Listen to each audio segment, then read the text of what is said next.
Марина Анатольевна, нашли флешку? Марина Анатольевна, нашли флешку?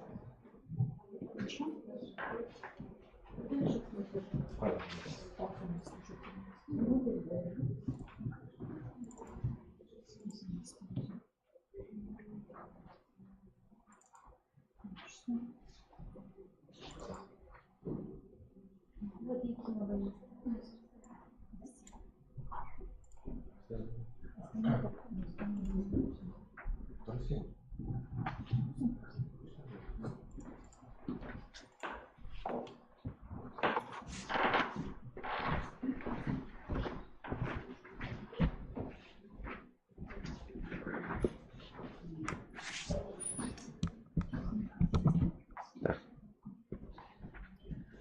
Добрый день, уважаемое профессиональное сообщество Республики Коми, коллеги, уважаемые партнеры. Сегодня мы открываем юбилейную конференцию, которая посвящена профессиональным событиям в рамках юбилея нашего института. Очень символичное название нашей конференции – 80 лет инноваций, преобразований и развития. Сегодня мы с вами осознаем высокую миссию Республиканского института развития образования, деятельность которого сегодня направлена на формирование новых интеллектуальных практик, которые позволяют нашему профессиональному педагогическому сообществу включиться во все национальные проекты образования. Сегодня нам очень важно, что в рамках конференции, а мы будем работать 3 дня, к нам подключаются все муниципальные образования нашей республики. Сегодня мы ведем прямую трансляцию нашей пленарной части. И нам, конечно, очень важно, что сегодня у нас будет представлено 3 очень важных стратегических доклада. Каждый доклад, он будет направлен прежде всего на осознание тех опережающих моделей в системе образования, которые позволяют каждому нашему педагогу осознанно включиться в новый этап своей профессиональной деятельности. Но любой этап, он связан, конечно, с тем, что мы понимаем, осознаем наши традиции. Но и мы уверенно смотрим в наше будущее. Это, уважаемые коллеги, я приглашаю для приветственного слова и для доклада Наталью Владимировну Якимову, министра образования, науки и молодежной политики Республики Коми. Добрый день, уважаемые коллеги! Приветствую вас на прекрасном праздничном событии. Действительно, 80 лет – это такой юбилей, зрелый возраст, этап осознания, осмысления всего того, что прожито. Но для нашей системы образования в рамках вселенских масштабов это только самое начало. Я уверена, что эта неделя, все мероприятия, которые Институт развития образования, вы, коллеги, запланировали и, конечно, проведете, они будут прекрасны по содержанию, по наполнению, они будут шикарны по своему уровню общения. Уверена, что много гостей будет присутствовать на этих мероприятиях. Будут и официальные мероприятия, и праздничные, торжественные. Это все-таки праздник в первую очередь для нас, для всех, для нашей отрасли, для системы образования Республики Коми. Поэтому увижу с вами еще на других площадках обязательно. Ну, а сейчас, конечно, мне бы хотелось начать с самого главного, самого значимого. Если я буду стоять здесь, ничего? Спасибо. Так, и сейчас я разберусь, как управлять этой системой. Нажимаю сюда или мышку. Спасибо. Дорогие друзья, конечно, я начну с того, чем сейчас наполнена наша профессиональная с вами жизнь. Все мы с вами знаем майский указ президента Российской Федерации номер 204, где были определены 13 национальных проектов по различным отраслям и сферам деятельности на территории Российской Федерации. Мы с вами прекрасно отслеживаем весь ход событий, и я думаю, что все вы нашли время, возможность послушать на прошлой неделе послание президента Российской Федерации, где вы, как понимаете, красной нитью, лейтмотивом шли именно выполнение задач, поручения правительству разных уровней по выполнению задач, которые зашиты в национальных проектах. Самый важный, значимый и уже любимый нами – это национальный проект образования. Вы знаете, я думаю, что мы с вами прекрасно понимаем, все работаем в этой отрасли, это ключевой проект, потому что этот проект, он нацелен на, в первую очередь, подрастающее поколение. И именно от этих направлений зависит, какой ребенок придет в садик, каким он перейдет в школу, в каких условиях он будет профессионально ориентирован, как далее будет развиваться его профессиональная судьба, и далее, как он состоится уже как профессионал и как он будет востребован на территории того субъекта, где он живет и будет работать. Это очень важно. И, может быть, я где-то с лестью к этому отношусь, к нам, ко всем, но я считаю, что наш национальный проект образования он самый важный. В национальный проект образования включены федеральные проекты. Сейчас чуть позже я об этом скажу. Но прежде всего, конечно, хотелось бы еще раз обозначить цели. Безусловно, вам все это знакомо, но те две цели, которые поставлены, они очень амбициозны. Но поверьте, вот погружаясь в это во все, полгода сама работала, каждый проект практически уже знаю наизусть, поверьте, они достижимы. Достижимы, потому что и правительство Российской Федерации, и правительство Республики Коми действительно с пониманием того, что надо делать, будет реализовывать цели и задачи. Первая цель – это конкурентоспособность российского образования. Десятка ведущих стран по качеству – это очень высоко. И сейчас Федеральная служба по надзору в сфере образования и науки очень масштабно проводит ряд мероприятий, в том числе исследований. Республика Коми всегда поддерживала все и международные, и всероссийские исследования. Буквально в апреле мы примем участие в международном исследовании TIMSS. Далее ПИЗа нас ждет. Безусловно, мы участвуем во всех всероссийских проверочных работах, и наша политика Республики Коми в отрасли образования такова, и вы это знаете, что мы участвуем 100% во всероссийских проверочных работах. Каждый год география расширяется, но мы понимаем зато, на каком уровне мы находимся, какие у нас проблемы в качестве образования, какие проблемы в организации содержания и так далее, и так далее. Вот это основная глобальная цель. И вторая цель, на мой взгляд, она может быть даже более приоритетна, это воспитание гармонично развитой, социально ответственной личности. Всегда говорила и говорю, и вы это чувствуете интуитивно, что на нас с вами, какой бы уровень системы образования мы ни представляли, лежит очень большая ответственность. Не только учить, воспитывать, развивать, но в первую очередь это просветительская функция. И вот эту цель по воспитанию личности мы с вами должны начинать с просвещения. С просвещения нашей родительской общественности, с просвещения педагогической общественности, с просвещения вообще населения. Потому что как бы на нас с вами не возлагали ответственность, что это мы с вами, система образования, обязаны отвечать за то, кого мы воспитываем, но это не совсем так.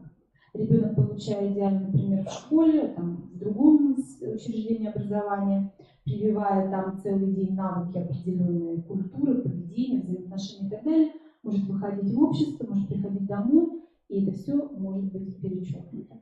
Поэтому вот эта цель, на мой взгляд, она приоритетнее и она более трудно достижимая, нежели первая цель. Какие стоят задачи в национальном проекте образования? Они представлены на слайде, некоторые я просто прокомментирую.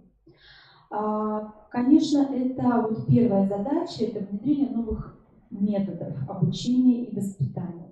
Нам с вами не привыкать, мне кажется, понятие современной образовательной технологии на протяжении многих десятилетий уже всегда с нами. Меняется суть, меняются технологии, но мы постоянно что-то внедряем, постоянно пытаемся усовершенствовать процесс. Хочу обратить внимание, думаю, что вы сами это признаете, что сейчас это все сложнее делать. Какие бы современные образовательные технологии не окружали нас, чем бы мы ни овладевали, наши дети все равно идут быстрее нас. Наши дети способнее, активнее, любознательнее, и нам с вами все труднее поддерживать ту мотивацию, которая бы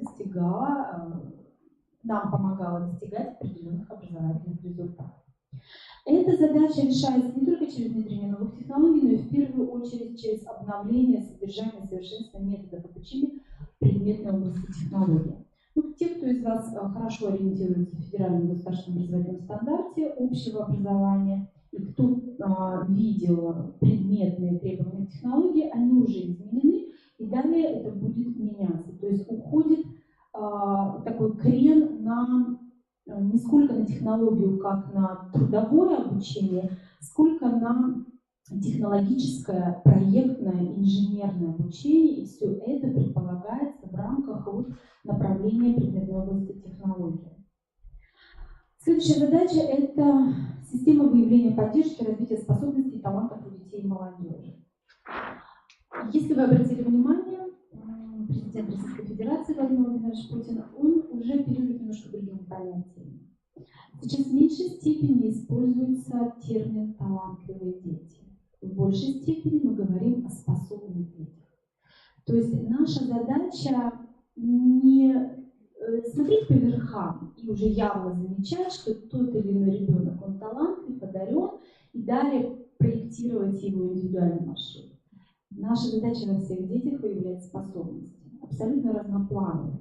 И задача по развитию этих способностей, она, знаете, такая триединая. Не зря сейчас объединили в себе сразу три направления. Вот эта задача – это наука, интеллектуальная одаренность, учебная одаренность, это спорт и это искусство. Одно без другого очень трудно уже представляется себе. И действительно, это говорит о том, что мы с вами в состоянии выявить способность и помочь этому ребенку по этой способности реализоваться.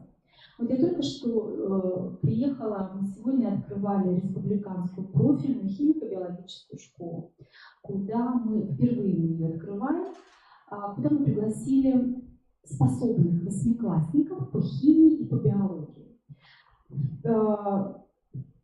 Не секрет, что химия непростой предмет, и не так все гладко складывается у нас с ним и на уровне школы, и на уровне муниципалитета, и на уровне субъекта. Поэтому мы посчитали, что пора уже и химиков подключать, и мы благодарим университет, на базе которого и силами которого, и педагогическими силами это все проводится.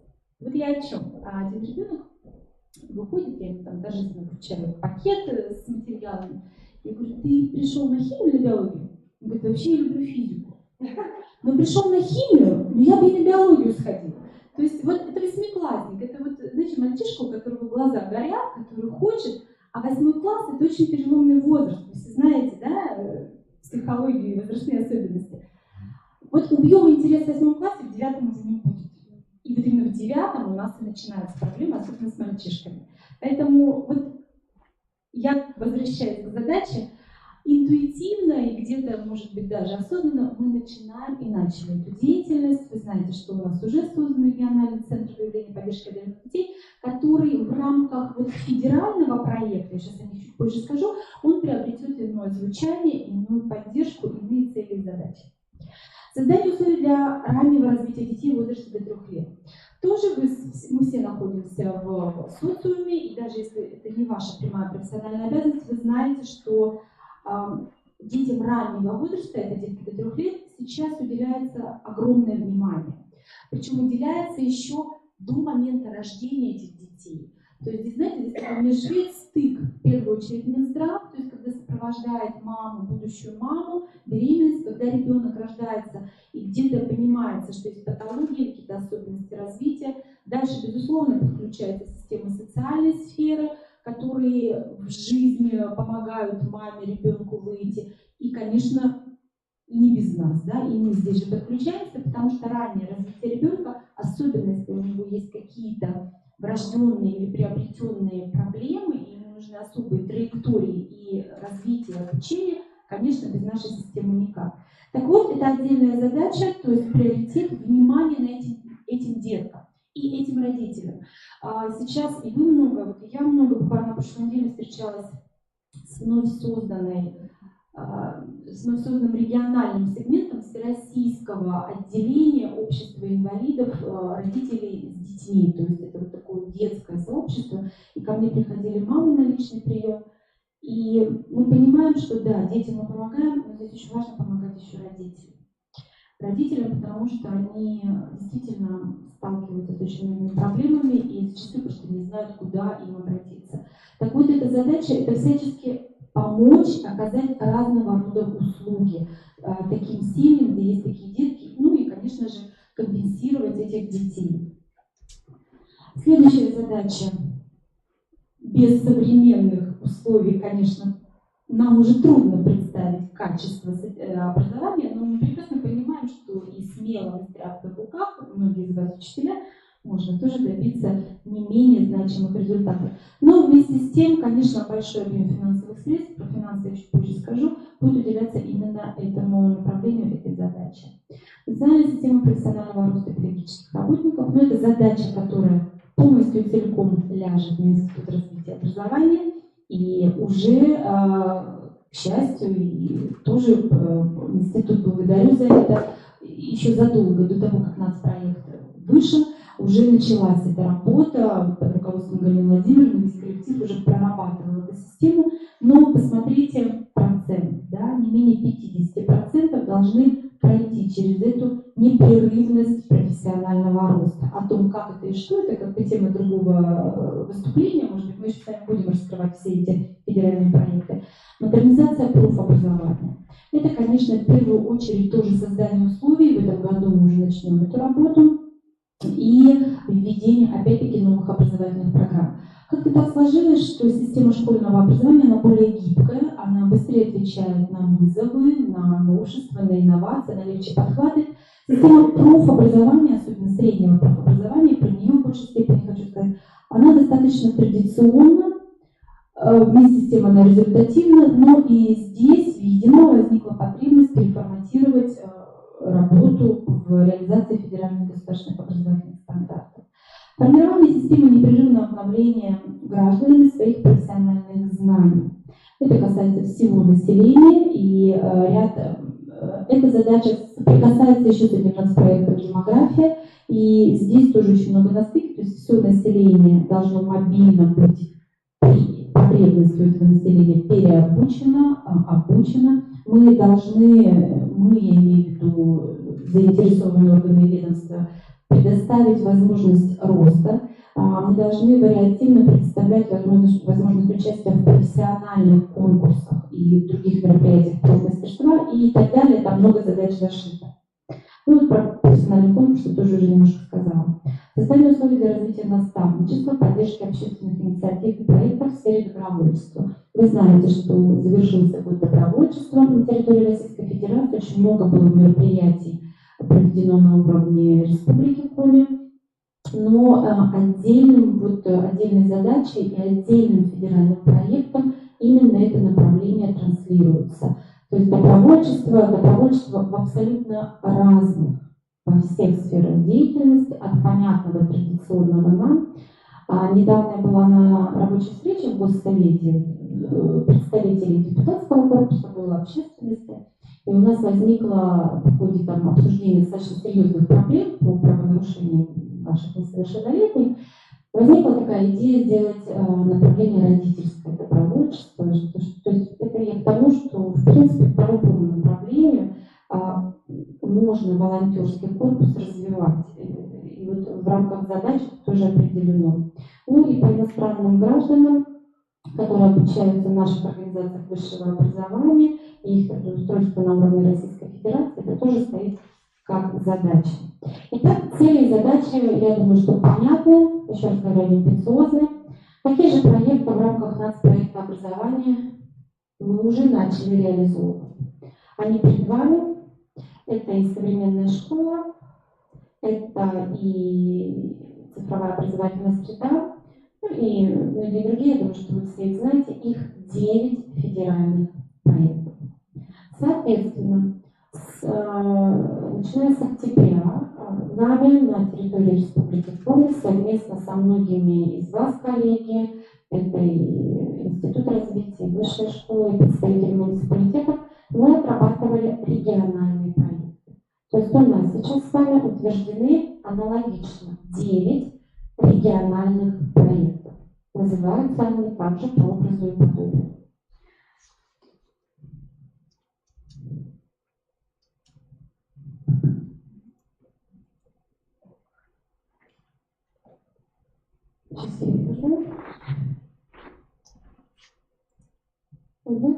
Ну, здесь про деньги я скажу чуть позже, просто объясню принцип. Как финансируются все федеральные проекты и что мы, как субъект, можем видеть или получить для их реализации. Все проекты по линии образования финансируются за счет конкурсных отборов. То есть каждый год, я думаю, что вы знаете, у нас проект у нас до 2024 года, то есть вот эта реализация целей и задач мы с вами должны достичь к 2024 году. И все идет через конкурсы на каждый календарный год. Первый этап конкурсного отбора мы прошли в октябре.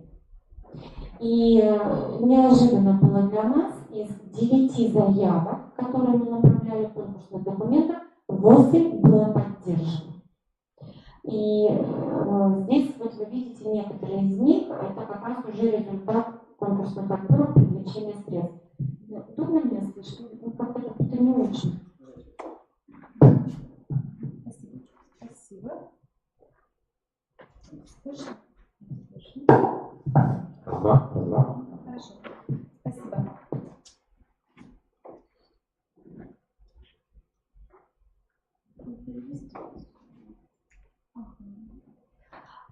Значит, первый этап конкурсных отборов прошел в октябре, и мы получили гарантированное финансирование на 2019 календарный год. И следующий конкурсный отбор идет сейчас. В пятницу заканчивается прием заявок на конкурс. По 3 направлениям был объявлен конкурс, я не буду вдаваться в подробности. И прекрасно, что 25 заявок по 3 направлениям мы направляем в адрес Министерства просвещения Российской Федерации с надеждой на то, что их в большей степени поддержат. Но вот здесь посмотрите средства федерального бюджета на 2019 год. Немножко, может быть, сложное представление информации, я сейчас объясню. Так как нацпроект, федеральный региональный проект, это в первую очередь финансовые средства, то заключаются соглашения с Министерством просвещения Российской Федерации. Сначала мы заключали неденежные соглашения, то есть мы выверяли с Российской Федерацией каждую цифру, чего мы должны достичь каждый год реализации проекта и к какому нарастающему итогу мы должны выйти к 2024 году. Российская Федерация, посмотрев и сбив все цифры нефинансовые, ключевые показатели Российской Федерации, поняла, что выходит на свою итоговую цифру на уровне Российской Федерации, на уровне федерального проекта. Вот такая работа была большая проведена. И далее уже в начале февраля мы начали заключать финансовые соглашения. Здесь представлены наименования сначала региональных проектов, идентичных федеральным проектам, внутри разбиты направления, ну и рядом стоят суммы, которые нам удалось привлечь с помощью вот этих конкурсных отборов. То есть, на наш взгляд, Республика Коми стартанула нацпроект для привлечения финансовых средств очень удачно. Безусловно, финансирование из средств федерального бюджета предполагает софинансирование из республиканского бюджета в разном процентном соотношении, но, безусловно, мы нашли эти возможности и поддержали финансы России нашим республиканским бюджетом. Ну а теперь, наверное, самое интересное, самое значимое, то есть целевые показатели. Любой проект имеет целевые показатели, имеет контрольные точки.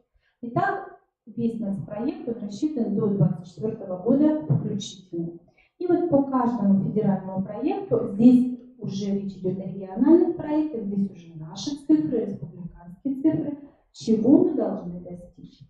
Если мы берем проект «Современная школа», ключевые показатели показатели здесь представлены, их 3. Это те показатели, кроме остальных прочих, которые выражаются в каком-то материальном эквиваленте. Вот посмотрите количество школ в сельской местности с обновлением материально-технической базы. Мы выиграли конкурс, 22 школы уже в 2019 году на сельских территориях будет обновлена материально-техническая база по гуманитарному или технологическому профилю. По адаптированным программам следующий показатель. Здесь речь идет про специальные коррекционные школы Республики Коми. Тоже на обновление МТП. В этом году у нас есть средства обновить 6, но у нас всего 20 коррекционных школ на территории Республики Коми. Вы видите, к 2024 году мы должны обеспечить этим ресурсом все наши школы. И количество новых мест в школах. Безусловно, здесь 2 показателя зашиты. В первую очередь это ликвидация второй смены. А вы знаете, что у нас на территории Республики Коми 10% школьников учатся во вторую смену, и мы понимаем, на каких территориях саккумулирована эта вторая смена. Это первая задача. И вторая задача – это вывод из эксплуатации ветхих либо аварийных школ.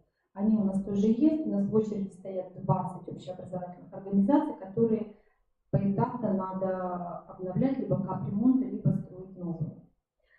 Успех каждого ребенка. В первую очередь это ориентировано на дополнительное образование, на 10% должны увеличить. И особое внимание уделяется, естественно, научной и технической направленности. В рамках этого проекта у нас уже создан, но он приобретет новое видение, потому что более 230 миллионов мы привлекли на Центр по поддержке одаренных детей. Кроме того, будет в этом году у нас создан мобильный кванториум. Кроме того, совместно с Сыктывкарским государственным университетом имени Екатерины Сорокина на их базе будет Центр дополнительного образования детей создан. Я хочу, чтобы вы понимали, как мы должны интегрироваться. То есть вообще у нас проекты, любая такая деятельность, чтобы она была эффективной, она не может быть местечковой, либо вот сам с собой. Это исключительное межведомственное взаимодействие и обоюдное использование всех имеющихся ресурсов. И вот как раз этот проект «Успех каждого ребенка», он ориентирует нас на использование всей инфраструктуры, всех человеческих ресурсов, которые есть на территории Республики Коми. Поддержка семей, имеющих детей, я про задачу уже говорила. По показателям, в первую очередь, это количество услуг психолого-педагогической, методической, консультативной помощи родителям. Посмотрите, какие цифры. Я думаю, цифры впечатляют. И здесь хочу сказать, что как раз по этому направлению у нас сейчас и готовят несколько учреждений конкурсные заявки.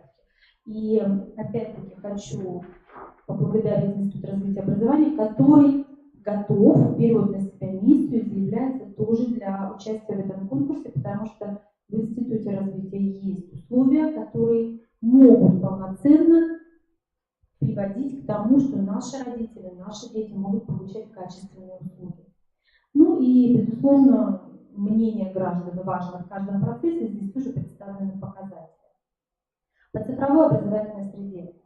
В первую очередь мы с вами понимаем, что есть еще у нас проект «Цифровая экономика», а все, что связано с цифрой, оно не может быть без интернета. И первоочередной показатель – это, конечно же, наша доля организаций, которые обеспечены высокоскоростным интернет-соединением. Тоже посмотрите, к 2024 году задача трудная, но, надеюсь, исполнимая. 100% наших образовательных организаций, где бы они ни находились на территории Республики Коми, должны быть подключены с определенной скоростью. Ну и доля муниципальных образований, в которых внедрена целевая модель цифровой образовательной среды. Очень интересная позиция, нет времени просто рассказывать, но это начиная от локальной сети, очень эффективная организация, до использования и формирования новых сетевых ресурсов. Новые возможности для каждого.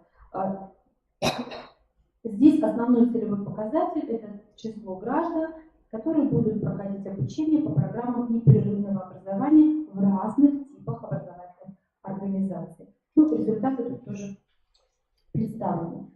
И еще несколько количество проектов тоже по ключевым задачам. По молодым профессионалам, это наши студенты, это их проект.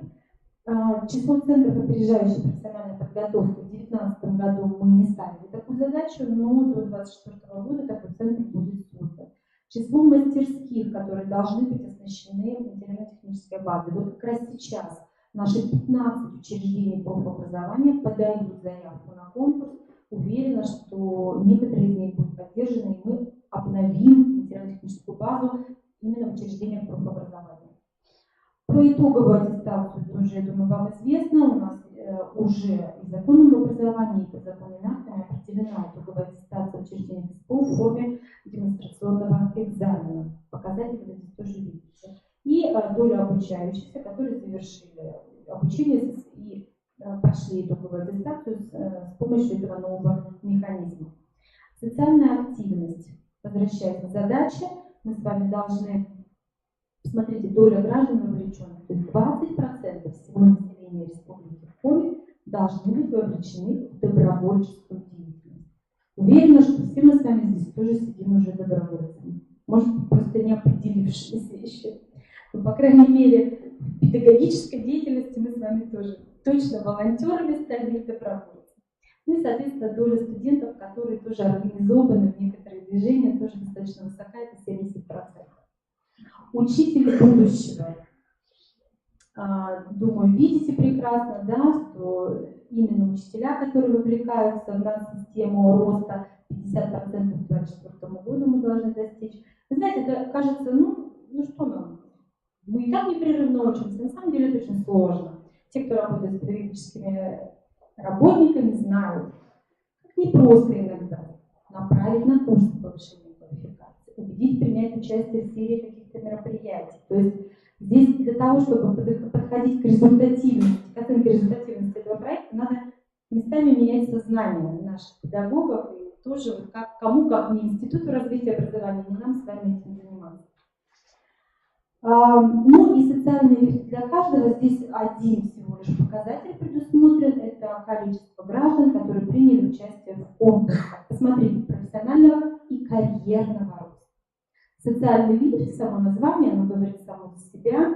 И здесь, если мы говорим про нашу отрасль, про отрасль образования, то я думаю, что вам знаком уже проект аттестации педагогических работников, проект вообще оценки деятельности, когда еще на выходе с высшего учебного заведения идет определенный контрольный этап, и далее с определенными ролями. Ну, это нас ждет, это действительно будет, и это в том числе касается именно этого проекта «Социальные лифты для каждого».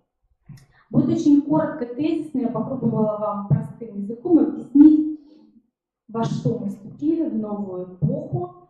По-другому, я думаю, это не назвать. Будет трудно, действительно трудно. Это не так просто достигать таких результатов и работать на глобальную цель. Но уверена, что объединив ресурсы, у нас с вами все получится. Без взаимовыручки, взаимоподдержки, особенно на муниципальном уровне, трудно будет достичь, потому что все-таки больше процент наших учреждений образования, он саккумулирован в муниципалитетах. Вот такие амбициозные цели и задачи. Надеюсь, что все получится. Желаю нам с вами успехов. И потом, в принципе, на разных площадках готовы уже приходить, я, мои коллеги, и углубляться в ту или иную деятельность. Вот так тезисно разрешите закончить свое выступление. Желаю вам всем, уважаемые коллеги, плодотворной работы в эти 3 дня. Ну и новых побед, новых достижений, всех целей и задач, которые мы в первую очередь перед собой ставим, ну и которые ставят нам вышестоящие наши руководители. Спасибо большое.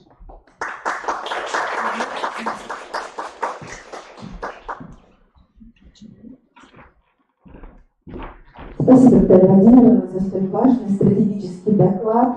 Мы сегодня понимаем, что наша основная цель действительно это формирование качественного профессионального сообщества. И для следующего доклада я приглашаю Александру Сотникову, исполняющую обязанности ректора Сыктывкарского государственного университета имени Пятидина Сорокина.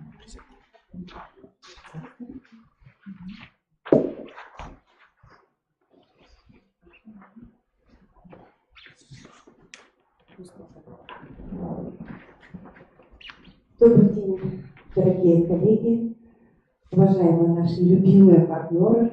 Позвольте от коллектива Сыктывкарского государственного университета имени Екатерины Сорокина и от себя лично поздравить вас с юбилеем.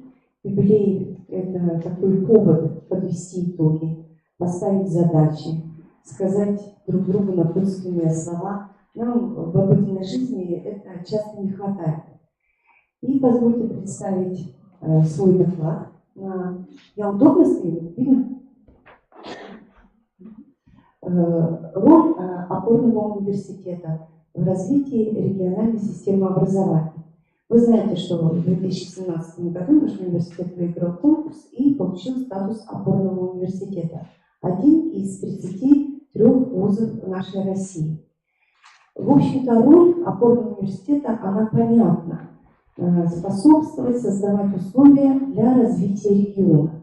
Но опорные университеты разные. Есть технические, есть медицинские, есть гуманитарные, есть классические, такие как мы, хотя мы вроде как классические, но многопрофильные. И медицинские, педагогическое образование, технические направления подготовки. Всего 24 укрупненная группа направлений подготовки. И сегодня в своем докладе будет представлена только та роль, которая нам видится для развития образования. Первая основная задача, о которой уже сегодня в докладе упоминала Наталья Владимировна, это развитие профориентационного пространства, единого профориентационного пространства для нашей республики. Статистика у нас на слайде представлена. Вы знаете, что на базе нашего университета проводится масса мероприятий, и я призываю к расширению этих профориентационных мероприятий, которые проходят в силах образовательных организаций региона. Я, конечно, понимаю, что каждая образовательная организация хочет у себя провести, да, и тем самым как-то показать, что вот на нашей базе тоже это проводится. Но у нас ведь одна задача, единая для всех. Это создать условия, чтобы каждый обучающийся нашел свое место в нашей республике. Мы знаем и кадровый голод по различным сферам, мы знаем и задачу развития предприятий в республике, а это можно сделать только с помощью нашей молодежи. Поэтому используйте площадки университета, пусть это будет совместное мероприятие, дайте возможность зайти ученикам в университет, познакомиться с возможностями. Может быть, это будет еще одним стимулом с тем, чтобы получить образование в республике. Конечно, одно из приоритетных образовательных проектов – это у нас здравоохранение. Вы знаете, что в республике закрылась филиал Коми Кировской академии, медицинской академии. И хотя медицинское образование – это новое образование для нашего университета, но оно у нас сейчас в приоритетном направлении. Конечно, я не хочу сказать, что мы умаляем достоинство в школе радиотехники, которая у нас развивается, химии, биологии. Безусловно, это тоже под призмой нашего внимания. Но медицинское образование, оно у нас на этапе становления. И поэтому, конечно, мы о нем много говорим. Требуется еще много привлечения самых различных ресурсов в данном направлении. И она называется у нас как одна из основных задач как опорного университета, поскольку и дефицит врачей в отрасли составляет достаточно большой процент. И мы, конечно, прежде всего сосредоточены на том, чтобы выпускники медицинского направления подготовки оставались в нашей республике. Мы начинаем эту работу, конечно, с профильных классов нашей школы. Вот сегодня уже Наталья Владимировна говорила, что вчера химию открывали, и поскольку химия – это экзамен для поступления на лечебное дело. Малый опорный университет, где развиваются естественные и медицинские науки, создаем возможность для школьников познакомиться и с азами профессии, и подготовить себя по данным предметам для обучения в университете. Чтобы было понятно, что эта задача действительно региональна, на слайде приведена статистика потребностей, которая проявляется в целевых обучении от республики и в тех привлечениях финансовых средств, которые идут из республиканского бюджета. Надо сказать, что в 2018 году состоялся первый выпуск, который с дипломом Сыктывкарского государственного университета. И в этом году, в 2019, мы будем осуществлять набор на педиатрию. Нам удалось получить лицензию, и республика нам дает 25 мест. Вы понимаете, что у нас бюджетных мест еще нет, поскольку вы знаете, как заявляется контрольная цифра приема. И полностью в 2019 году бесплатное обучение будет за счет республиканского бюджета, 20 бюджетных мест. Но для того, чтобы развивать медицинское образование, безусловно, необходимо было модернизировать наши ресурсы. Я не говорю о кадровых ресурсах. Здесь мы тесно работаем с лечебно-профилактическими учреждениями. Ну, 80% преподавателей – это действующие врачи в нашей республике. Ну и открыли симуляционный центр на базе нашего университета. Вы знаете, что с 2018 года, вот такое совпадение, первый выпуск врачей и первый год, когда во всей стране было введено понятие первичная аккредитация выпускников. Они проходят объективную оценку своих компетенций, и у нас был открыт вот этот симуляционный центр, и все 20 выпускников прошли аккредитацию. Надо сказать, что не всем удается подтверждать, не всем выпускникам, но это говорит об определенном качестве нашей подготовки. Есть такой национальный проект, приоритетный проект, он называется «Экспорт образования».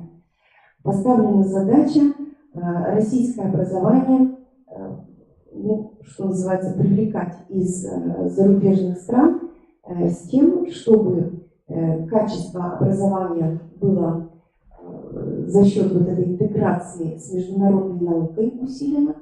Ну и кроме того, есть такая задача, что наиболее способные иностранные студенты закреплялись для работы в нашей стране. И вот в 2018 году мы впервые набрали большое количество, русскоговорящих иностранных студентов. У нас всегда были из Казахстана, из Киргизии особенно студенты, но вы знаете, что из этих стран хорошо говорят по-русски, большинство неплохо. Но вот теперь у нас Египет, Ирак, Палестина и так далее, которые, в общем-то, не все говорят по-английски. И здесь определенная особенность. Они сейчас поступили на билингвальную программу, но это те, которые говорят по-английски. И 2 года будут обучаться на английском языке. И только с 3-го года обучения у них задача в течение этих 2 лет еще изучить русский язык, а уже с 3-го года обучения они начинают полностью получать образовательную услугу на русском языке. Ну, можете представить, какая работа стояла перед нами, чтобы запустить эту программу. Это надо было найти преподавателей, которые готовы были перейти на обучение на английском языке. Ну и кроме того, мы готовим также иностранцев, они сейчас у нас обучаются русскому как иностранному. То есть вы видите уже, наверное, в городе, ходят в легких штанишках, в сланцах, в 40-градусный мороз, где у них непонятно, что такое мороз, но идет вот такая интеграция образования. В прошлом году, в 2018 году, мы приступили и к программе профессионального обучения, такие как санитарка, младшая медицинская сестра по уходу за больными, медицинский регистратор. То есть вот медицинское образование на всех уровнях, и в дальнейшем у нас все-таки ставится задача открытия ординатуры.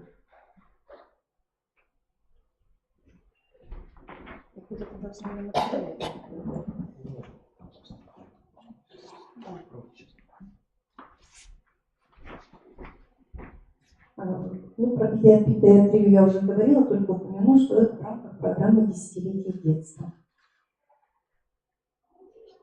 В приоритетном проекте развития образования у нас, конечно, стоит задача повышения качества образования. И здесь КОМИ Республиканский институт развития образования – это самые главные наши партнеры, поскольку только с помощью вас нам удается выходить на образовательные организации, поддерживать региональные методические объединения. И здесь такая двойная услуга. С одной стороны, методическое объединение пользуется потенциалом, кадровым потенциалом университета, но и университет, когда работает непосредственно со школой, легче понять конкретные реальные задачи, которые сейчас имеются в системе образования. Говорить о педагогическом образовании, вы знаете, что это одно из самых старых, если медицинское образование – это новое образование в университете, то педагогическое образование – это наиболее устоявшееся, и все мы знаем качество подготовки по педагогическим направлениям, которое осуществляется средствами нашего университета и берет начало из традиций КОМИ Государственного педагогического института. Но вы знаете, что система педагогического образования в последнее время серьезно претерпела изменения, да, если раньше там были специальности, то теперь вот это направление подготовки педагогическое образование и науки, и не указывается предмет. Вот я как выпускник старой закалки, но для меня все-таки странно, что поступая на направление подготовки педагогическое образование, профиль математика и физика, физику сдавать не надо, да, нужно русский язык, математику, профильные предметы и обществознание.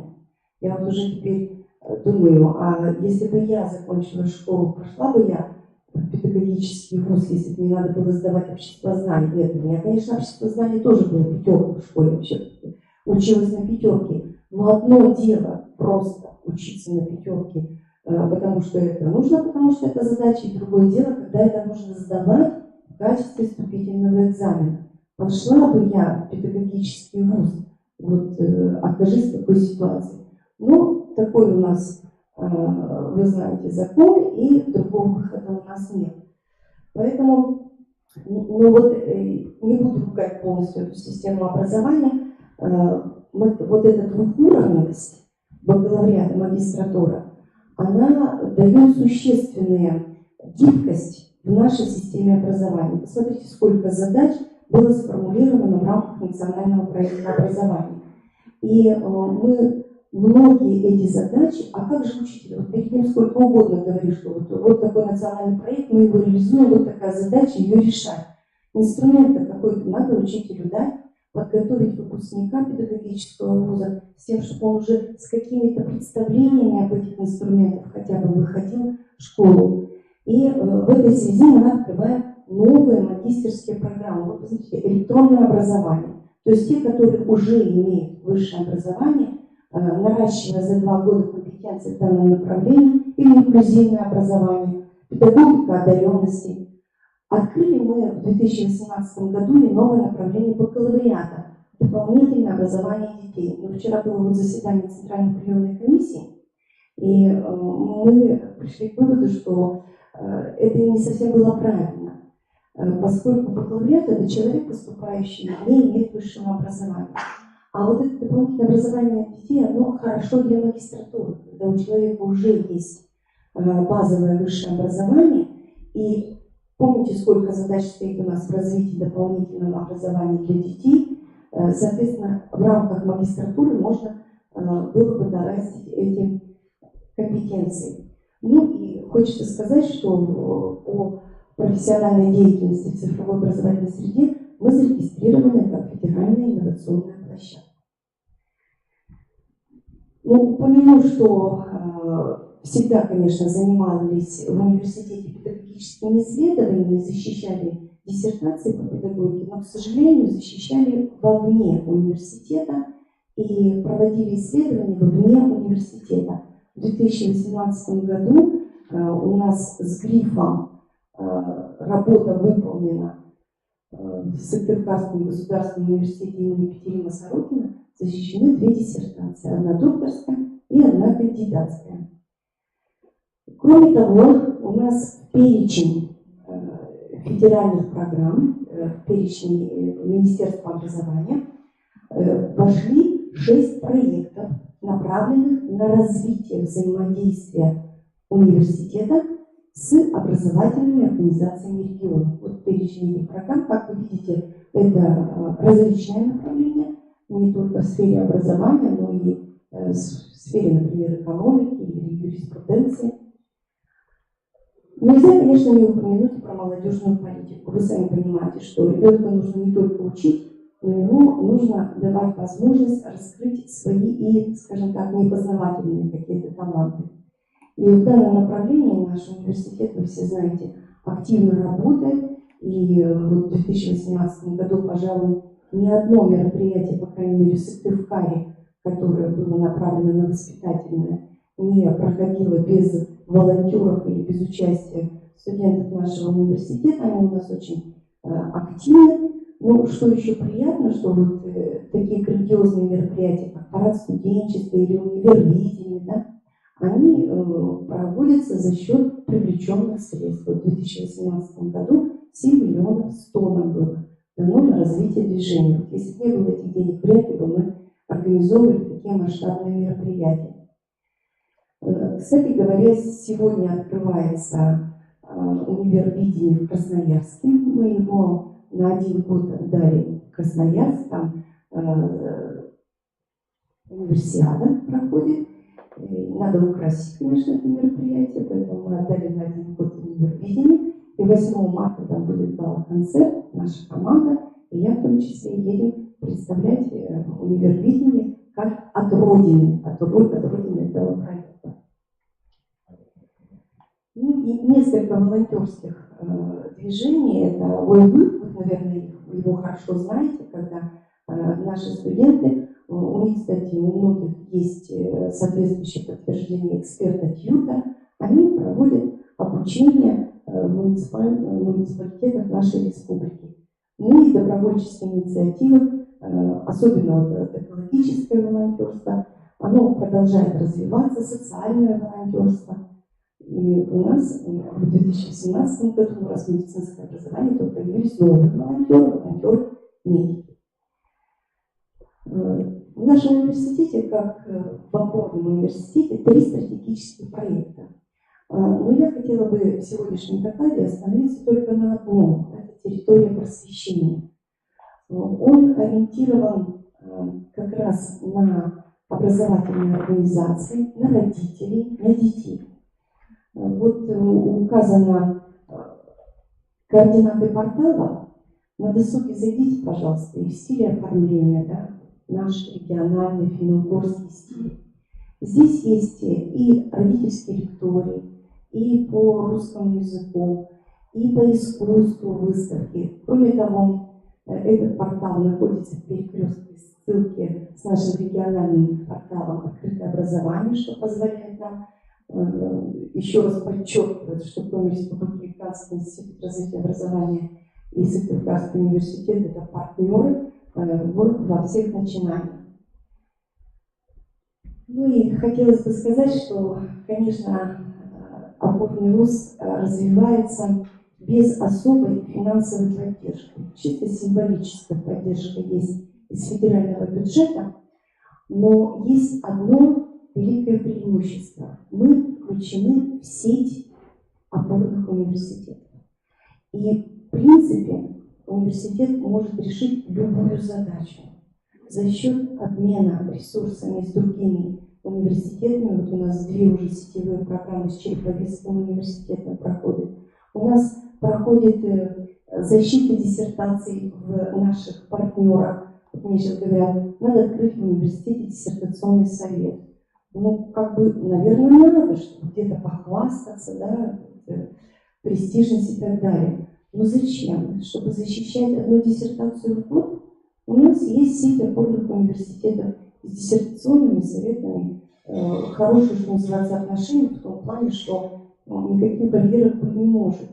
Надо развивать науку, а уж найти вопрос, решить, где защитить, это вопрос, собственно, в данной ситуации чисто технический. Я уже не говорю о том, что и о проведении самых различных экспертиз, реализация проектов и так далее. Вот за счет этой достаточно сильной сети опорных университетов можно решить очень многие задачи. Поэтому я надеюсь, что каждый из вас, когда будет возникать какая-то задача или проблема, вы вспомните про Сыктывкарский государственный университет, и мы вместе будем решать эти задачи и развивать нашу систему регионального образования. Спасибо.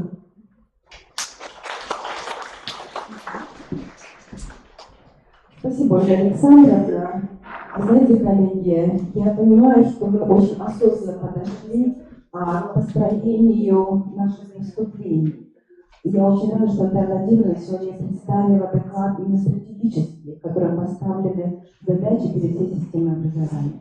Ольга Александровна, как наш профессиональный партнер, не только наш, всей республики, она обозначила именно те сюжетные профессиональные позиции, которые определяют ту силу и ту мощь опорного вуза в рамках именно подготовки педагогических кадров и сопровождения всей системы образования. И я позволю в завершение нашей пленарной части взять слово и перейти к тем материалам, которые мы на самом деле уже представляли в рамках публичного доклада нашего института, но в нашем выступлении мы бы хотели с вами именно обсудить вопросы, связанные с профессиональным развитием нашего педагогического сообщества. Сегодня мы с вами осознаем, что мы все находимся в процессе постоянного и становления, и развития. Не случайно, когда мы говорим о модели опережающего развития профессионального педагогического сообщества, мы понимаем, что данная модель сегодня, она осознанно может быть представлена только в контексте федерального проекта «Учитель будущего». Наталья Владимировна сегодня уже обозначила иерархию управления национальным проектом образования. Итак, на уровне Российской Федерации утвержден национальный проект образования.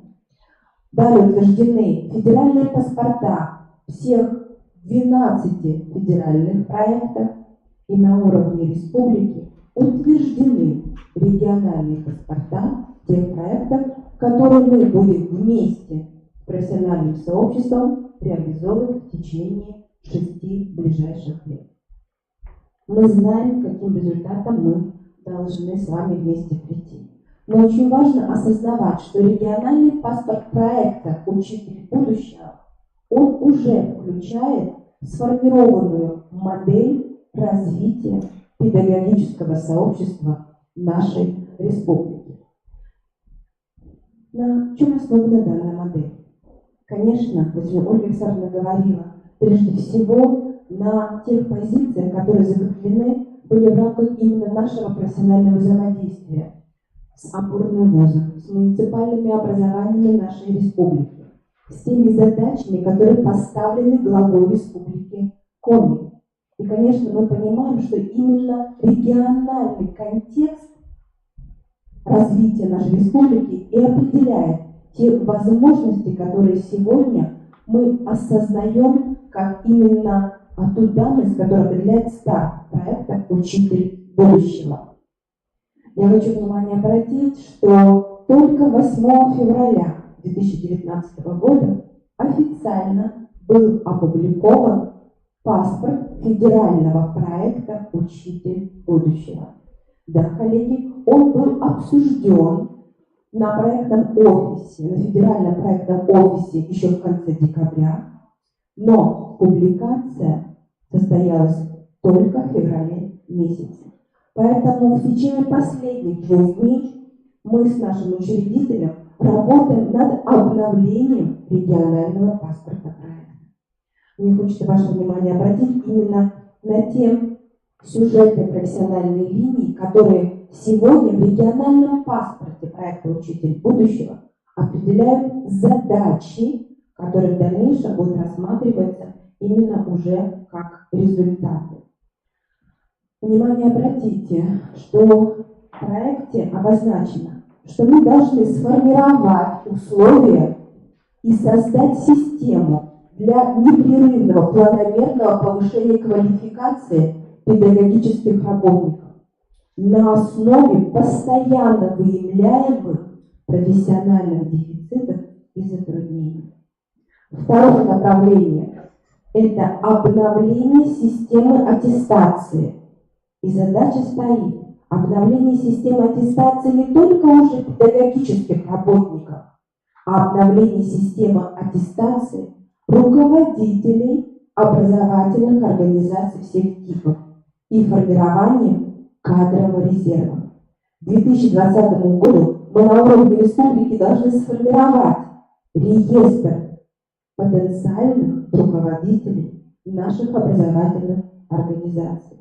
Третье сюжетное направление – это сопровождение и поддержка педагогов в возрасте до 35 лет. Именно эти три направления, они определяют именно нашу профессиональную коллаборацию.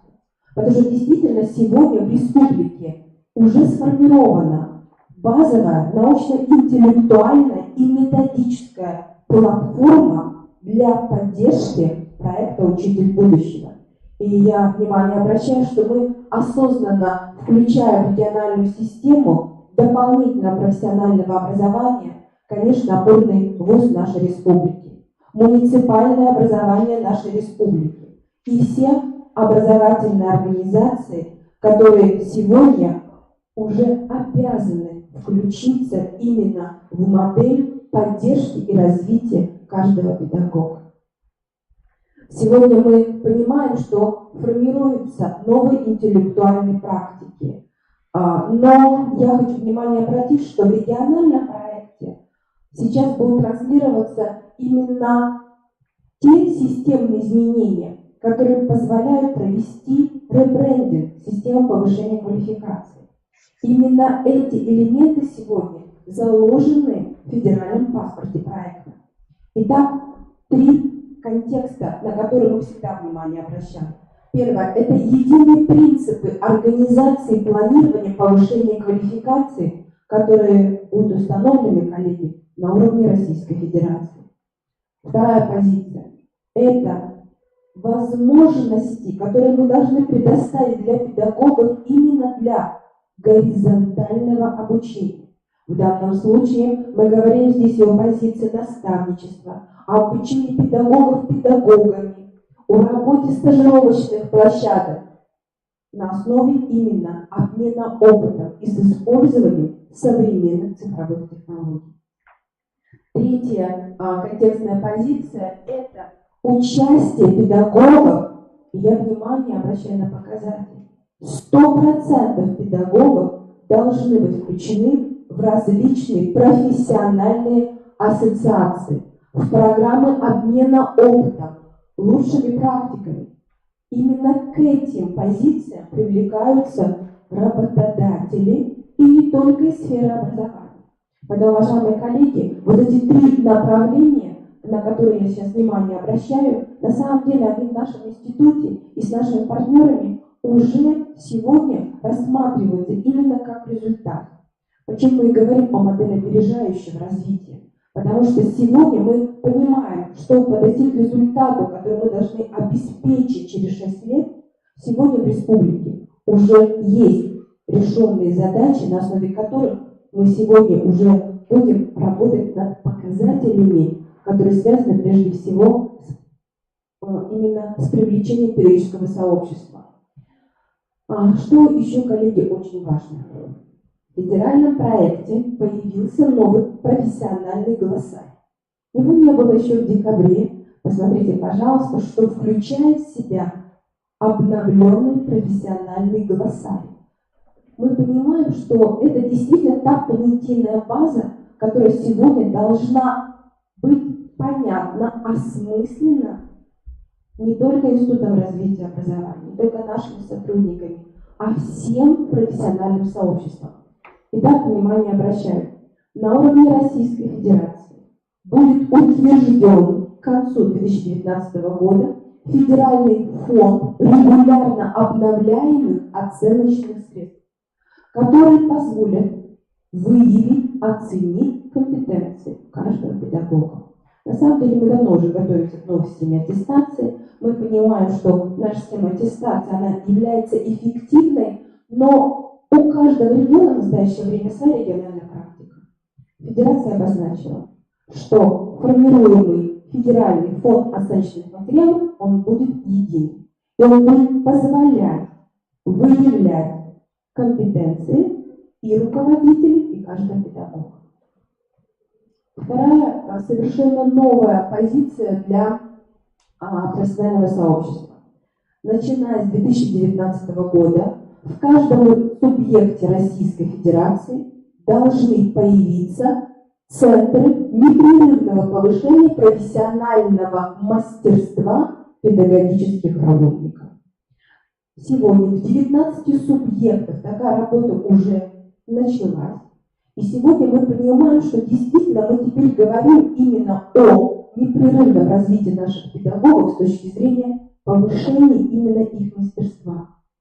Действительно, в нашем институте давно разработана система оценки компетенций педагогов. Мы проводим постоянно диагностику профессиональных компетенций, но я внимание обращаю, что в следующем, именно на следующем этапе своего доклада я буду говорить, что сегодня мы рассматривать должны именно модель как формального, так и неформального образования, как модель, которая будет определять именно наши позиции как центра повышения профессионального мастерства педагогических работников. Далее, уважаемые коллеги, с 2020 года в каждом субъекте Российской Федерации должны появиться центры оценки профессионального мастерства и квалификации педагогов. В глоссарии отмечается, что это независимая оценка квалификации. В нашем институте работает республиканский методический центр. И именно начиная с 2019 года субъекты начинают формировать советы по профессиональным квалификациям в области образования. Такое СПК появится уже в этом году на уровне федерации.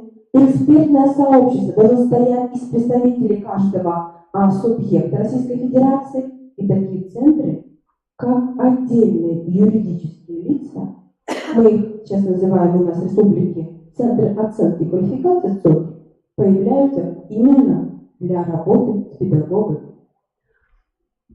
И вот я уже вам говорила, добровольная независимая оценка квалификации. Я хочу еще внимание обратить на несколько элементов глоссария.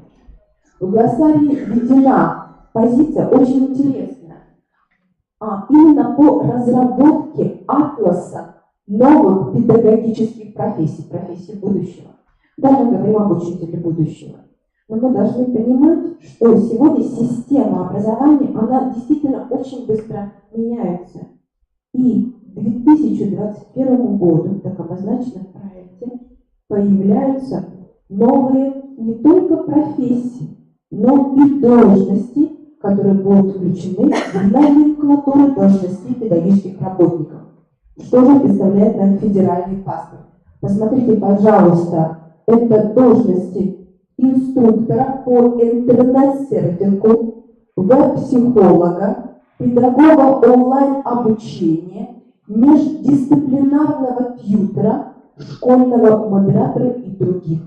То есть, уважаемые коллеги, в ближайшие 2 года это действительно обновление не только содержания образования, но обновление и модели педагогического сообщества. Через 2 года это должности, которые войдут в штатное расписание каждой образовательной организации. И мы должны понимать, что сегодня уже в рамках подготовки педагогов будущего программа бакалавриата, магистратуры, эти профессиональные линии, они должны быть уже закреплены в нашей основной профессионально-образовательной программе. Еще очень интересная линия, которая представлена в глоссарии. Это онлайн-база программ переподготовки и повышения квалификации педагогических работников и программ педагогической магистратуры.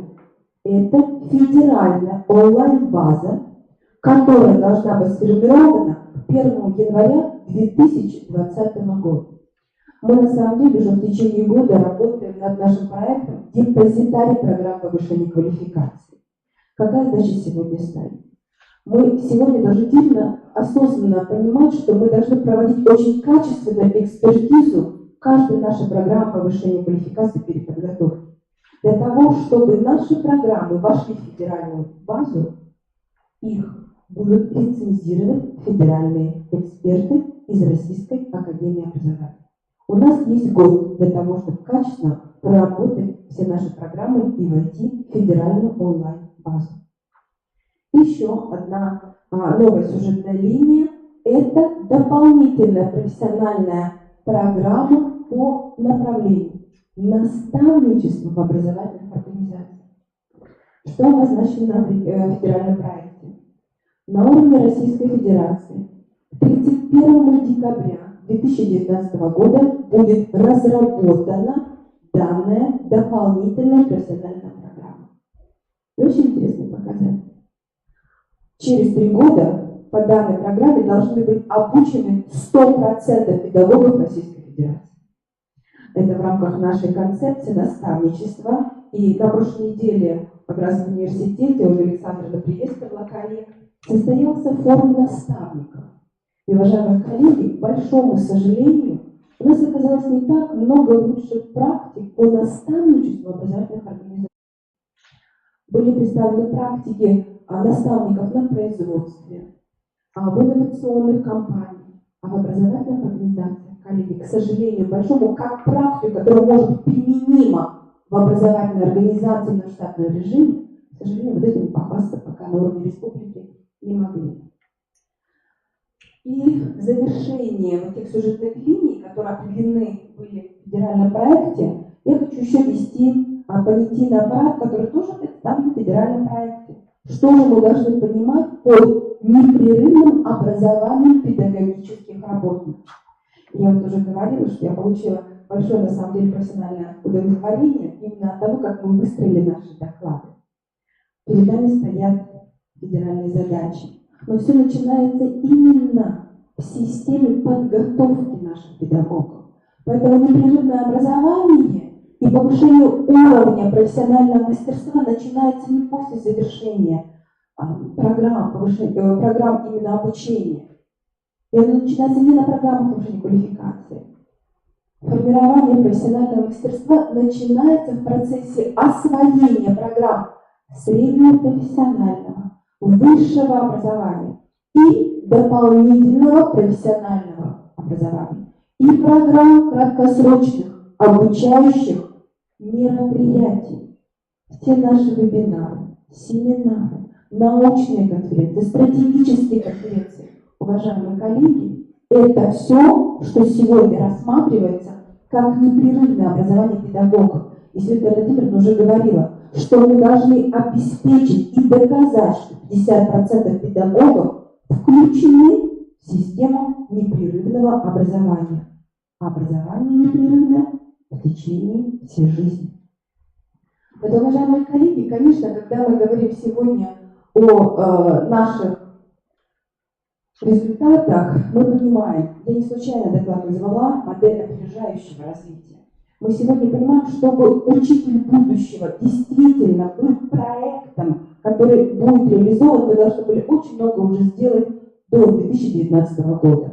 Поэтому я только определю такие реперные точки для нашего сообщества. Итак, сегодня мы работаем над формированием реестра регионального депозитария программ дополнительного профессионального образования.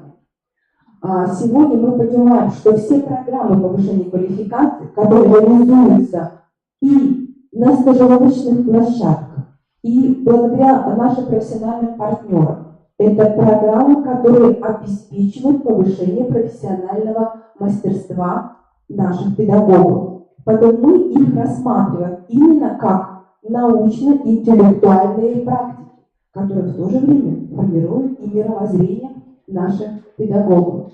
Сегодня мы должны быть готовы к тому, что наши программы могут войти в онлайн-базу программ только после того, как они пройдут профессиональную или общественную экспертизу.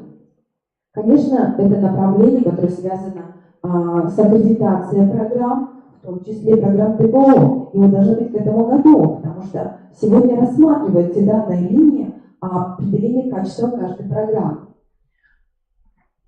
Конечно, все программы повышения квалификации, и не только повышения квалификации, вся модель непрерывного образования, она связана с тем, что мы осознаем, что мы должны постоянно выявлять профессиональные дефициты, затруднения и проблемы. Какие у нас есть уже ресурсы для этого выявления? Конечно, процедура аттестации. И в конце 2018 года мы представили очень качественный объемный доклад по тем затруднениям, которые выявляются, к большому сожалению, на аттестации педагогических работников. Также мы понимаем, что результаты всех внешних и внутренних оценочных процедур, участие наших обучающихся в исследованиях и ТИМС, и ПИЗа, они тоже определяют те проблемы, затруднения, которые сегодня существуют у педагогов. И, конечно, мы осознаем, что проект по поддержке школ с низкими результатами, он определяет для нас именно новую тенденцию, возможность именно работать не только с каждым педагогом, а работать, это очень хорошая практика, с командами образовательных организаций. Вот это наше символичное дерево, которое мы в институте часто уже используем, оно как раз определяет, что сегодня, я хочу сказать, что вот это дерево я представляла на совещании в Калининграде в марте 2018 года. И мы как раз говорили, что наша система непрерывного образования, она состоит из выявления профдефицитов, исключения именно в эту систему программ формального образования, неформального, информального образования, и все это нацелено на формирование именно предметных, методических, психолого-педагогических, коммуникативных компетенций педагогов. Я хочу оставить этот символ, потому что действительно, когда мы сегодня внимательно осознаем, внимательно прочитываем, осознаем проект «Учитель будущего», это модель, которую мы уже приняли для себя, и как институт, и как профессиональное сообщество. Конечно, нам было очень важно, что мы сегодня профессионально объединяем республиканский метод объединения. Мы сегодня очень хорошо умеем работать в контексте наших дистанционных технологий. Мы работаем именно над продвижением открытых онлайн-курсов.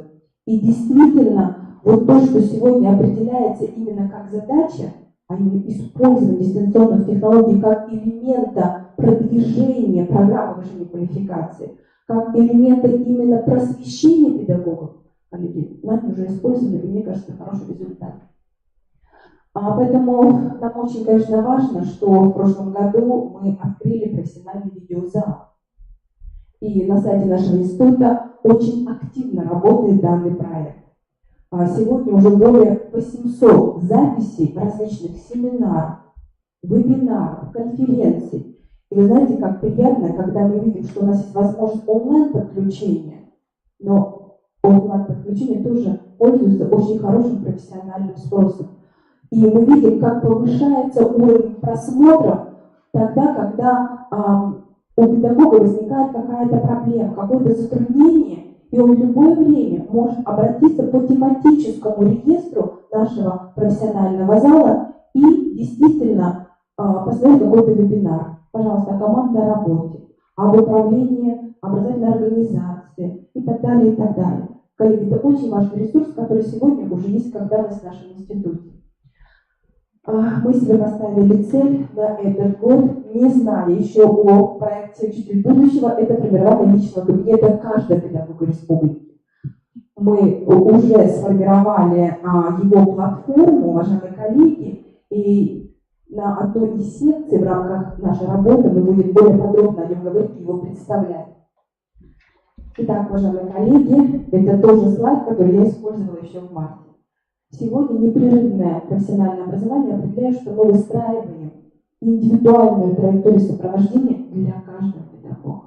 И вот здесь мы попытались показать, что действительно все формы формального образования, неформального образования и формального позволяют нашему педагогу вместе с нашими коллегами, вместе с нашими преподавателями выстроить именно такую индивидуальную траекторию непрерывного профессионального образования.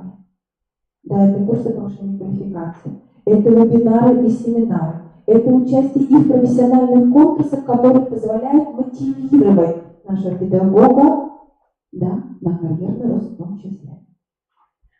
Уважаемые коллеги, и в завершении я только об одном еще проекте нашем скажу. Тоже, уважаемые коллеги, я очень была рада, и с нашей командой мы действительно получили профессиональное удовольствие тому, что сегодня в проекте «Учитель будущего» отдельный раздел посвящен педагогам до 35 лет. Его так и называли в проекте «Молодые педагоги». Наш проект «Молодые педагоги» стартовал в 2017 году. И сегодня мы стали федеральной инновационной площадкой по данному проекту. Конечно, мы его рассматривали именно как проект, который направлен на адресную методическую помощь педагогам. Но сегодня мы нарастили позиции на данном проекте, и он вошел полностью всем своим объемом именно в часть нашего регионального паспорта проекта «Учитель будущего». Мы уже говорили сегодня о портале «Открытое профессиональное образование». И, конечно, в завершение еще я хотела бы внимание обратить, что «Учитель будущего» региональный проект, он непосредственно по смыслу, по содержанию, по профессиональным позициям связан, конечно, с национальной системой педагогического роста. И сегодня и наши республиканские методические объединения, и программы педагогического образования, и проект «Молодые педагоги», и работа с талантливыми одаренными детьми, и работа с педагогами, которые должны настраивать наших детей, проявлять свои способности. И духовно-нравственное воспитание. Это все ключевые направления деятельности не только нашего института, а всей системы нашего образования. Вот, уважаемые коллеги, позвольте в завершение еще раз внимание обратить, что региональный проект «Учитель будущего» – это проект, который действительно направлен на повышение качества нашего российского образования, потому что в центре данного проекта, конечно, педагог. И действительно от осознания своей профессиональной миссии зависит, каким образом данный педагог сможет качественно работать с каждым обучающимся, а значит с нашим будущим и нашей республики, и Российской Федерации. Спасибо, уважаемые коллеги, я благодарю вас за профессиональное внимание и, наверное, мы будем завершать. Коллеги, спасибо. Уважаемые коллеги, мы завершили пленарную часть. И, наверное, минуточку мы дадим вам отдыха для того, чтобы перейти к представлению двух проектов, которые мы рассматриваем тоже как результат. Это единая дистанционная среда Республики Коми. И второй проект – это открытое электронное обучение по программе «Русский язык». Уважаемые коллеги, наверное, буквально минуту можем пройтись, обсудить какие-то вопросы. И я надеюсь, что мы с вами встретимся. Спасибо.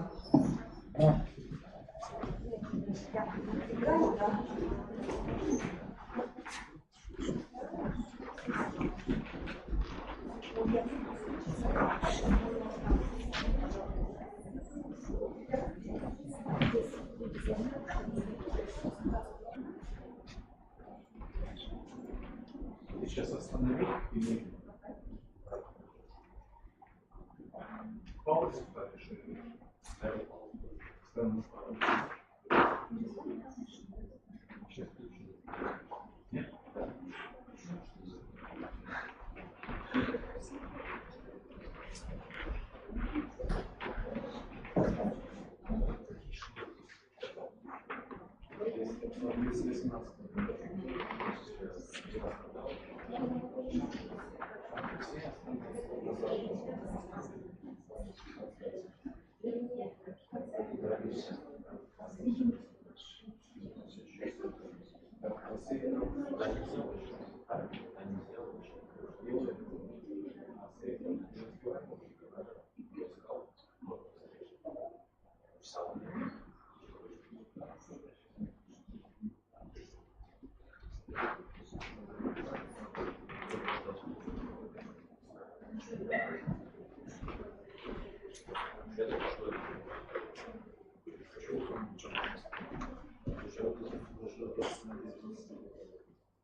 Уважаемые коллеги, мы приветствуем вас на презентации портала «Единая система дистанционного обучения Республики Коми».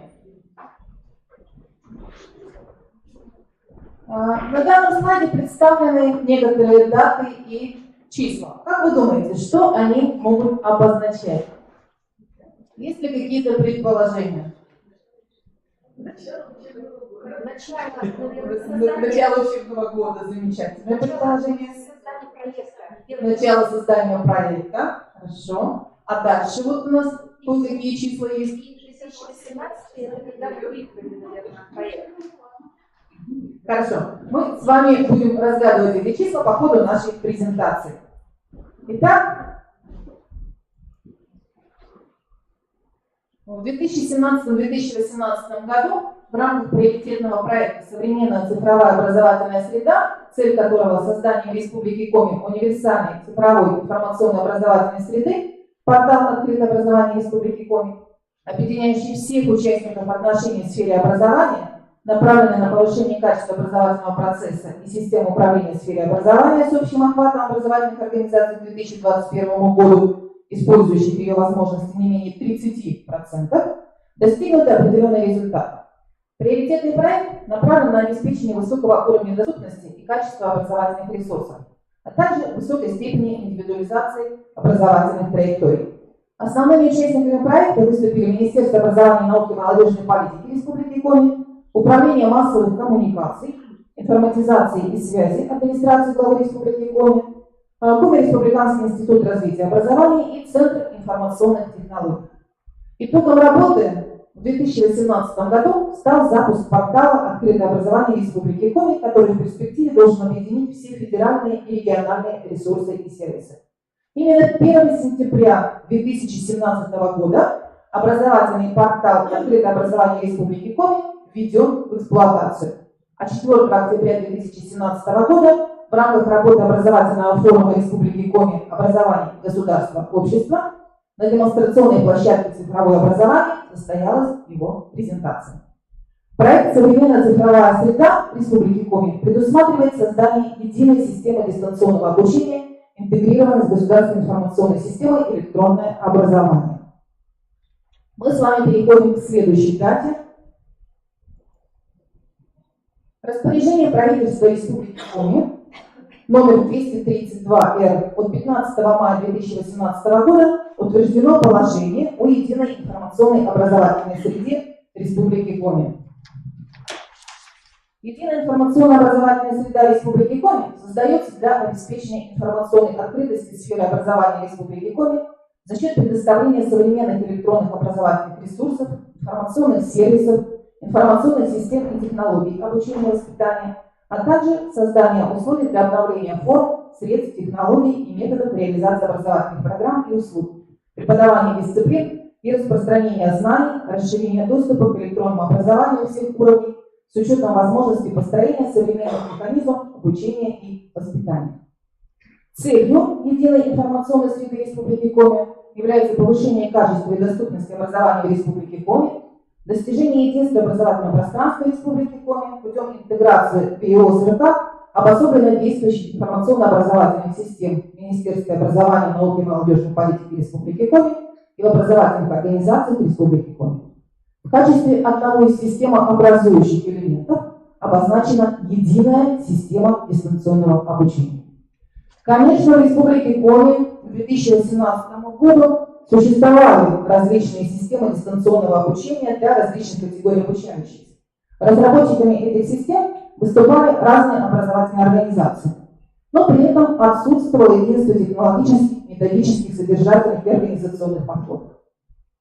Поэтому Коми Республиканский институт развития образования включился в разработку портала «Единая система дистанционного обучения Республики Коми».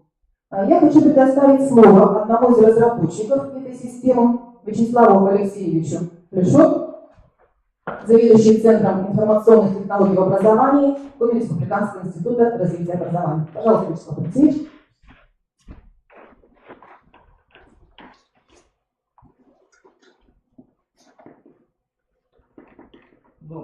Но уже, может быть, кто-то был из вас на этом портале, адрес его edu.comi.ru. Значит, портал разработан на системе дистанционного обучения Moodle. Об этой системе тоже многие знают ее удобства, преимущества. И на сегодняшний день это действительно наиболее современная, открытая система, которая позволяет создавать достаточно современные курсы и как для детей, так и для взрослых. И сегодня у нас здесь, вот если вы посмотрите, то представлены уже даже, мы предполагаем, что здесь будут курсы не только для работников образовательных организаций, не только для педагогических работников, возможно, сюда включится еще и медицина, социальная сфера и открытые курсы для граждан будут тоже здесь размещены. На сегодняшний день система размещена на сервере, где размещена государственная информационная система электронное образование ГИСЭО, и это позволяет, предположим, учащимся, используя учетную запись от ГИСЭО, ну и учителям тоже, используя учетную запись от ГИСЭО, попадать на этот портал. Значит, прошел уже апробацию, на протяжении прошлого года мы некоторые курсы повышения квалификации для преподавателей профессиональных образовательных организаций провели уже, в том числе тестовые площадки. Здесь зайти в систему образования, там есть тестовые площадки, на которых можно, в принципе, тренироваться. И призываем, система, республиканский проект «Современная цифровая образовательная среда» предполагал как раз конец 2018 года, что этот портал будет создан и он начнет работать. Следующий этап этого проекта – это наполнение портала. И здесь, конечно, нужна, наверное, помощь педагогических работников, даже не владеющих Moodle. В принципе, его несложно освоить, и какие-то хотя бы элементарные курсы помощи, пусть даже это будут не полностью дистанционные какие-то курсы ваши, а хотя бы курсы, которые оказывают помощь. Вот сейчас был карантин, да? Хорошее подспорье электронный дневник, домашние задания задавали через электронный дневник. А еще лучшим было подспорье, предположим, если бы уже дети, учителя работали в этой системе. Значит, нам предстоит в ближайшее время задача наполнения этого портала. Я думаю, мы пойдем по пути, что учитель создает курс и, соответственно, он может пользоваться курсами других учителей, которые были разработаны другими учителями. Вот в разделе «Учащиеся» уже есть курсы. Это курсы, которые были разработаны учителями Республиканского центра дистанционного обучения. В то время, это 2010-2011 год, когда у нас был проект, начинался проект только по обучению детей-инвалидов. Значит, и потом продолжился этот проект по обучению детей малокомплектных школ, там, где отсутствовали учителя. Вот педагоги Республиканского центра дистанционного обучения, они разработали курсы, и эти курсы они обновляют и используют уже. Например, есть курсы по истории для учащихся уже здесь посмотреть. И сейчас есть тоже у нас, сейчас реализуется в Республике Коми такой проект, как подготовка к ЕГЭ учащихся 9 классов сельских школ. Не всех районов, но есть ряд районов, и в том числе вот здесь создан курс за пределами. Вот я как раз на него зашел, за страницами учебника, и есть курсы для девятиклассников для подготовки к ЕГЭ. Значит, как попасть на портал учителям, если у них есть какой-то курс, как попасть к детям. Детям я уже сказал, можно использовать, и учителям тоже использовать запись от ГИСЭО, учетную запись от ГИСЭО. Так, и вот здесь в конце, если учителя есть, да, Если учителя хотят попасть сюда, у них есть курс, чтобы разместить, они регистрируются, то есть кнопка регистрация, регистрируются как обычно, и потом вот здесь есть подать заявочку на то, чтобы вас сделали учителем на том или ином курсе. Ну, соответственно, если курс еще не создан, то, соответственно, нам надо, чтобы вы подали заявку, мы его создаем и заводим вас туда как учителя. Дети регистрируются самостоятельно, и вы их можете зачитать на свой курс тоже самостоятельно. Уже. То есть вот такая технология. Ну, и я говорил, что есть у нас курсы, значит, для... Кое-какие курсы есть вот по истории. Здесь мы начали тоже делать курс по информатике, но там пока тоже только начало, и для подготовки к ЕГЭ 2 курса размещено.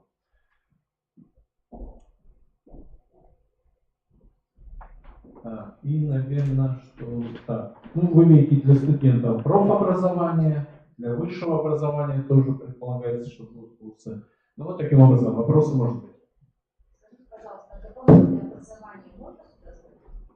Конечно, я, насколько знаю, у вас на сайте центра РЦО есть там тоже, мы готовы сотрудничать, да. Вячеслав Алексеевич, благодарим вас. Включите, пожалуйста, презентацию. Итак, в июне 2018 года портал начал работу в режиме опытной эксплуатации. Ну, конечно, необходимо отметить, что основная характеристика портала – это его открытость для пользователей, то есть для потребителя образовательного контента.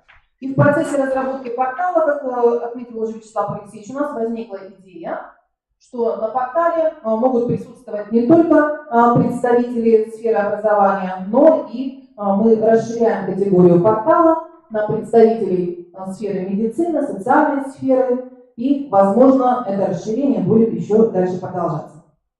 Апробация портала прошла осенью 2018 года.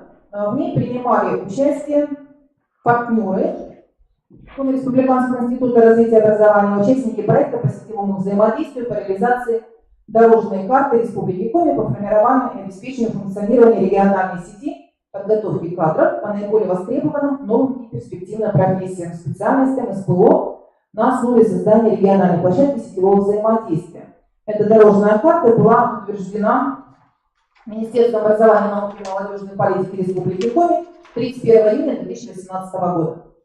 Группа педагогов прошла обучение по программе повышения квалификации, проектирования и сопровождения электронного учебного курса в системе дистанционного обучения Moodle и в качестве результата разработала свои электронные курсы на новом портале. И вот здесь мы видим некоторые фрагменты курсов, разработанных нашими коллегами. Сегодня на портале уже 24 курса, которые разработаны преподавателями СПО.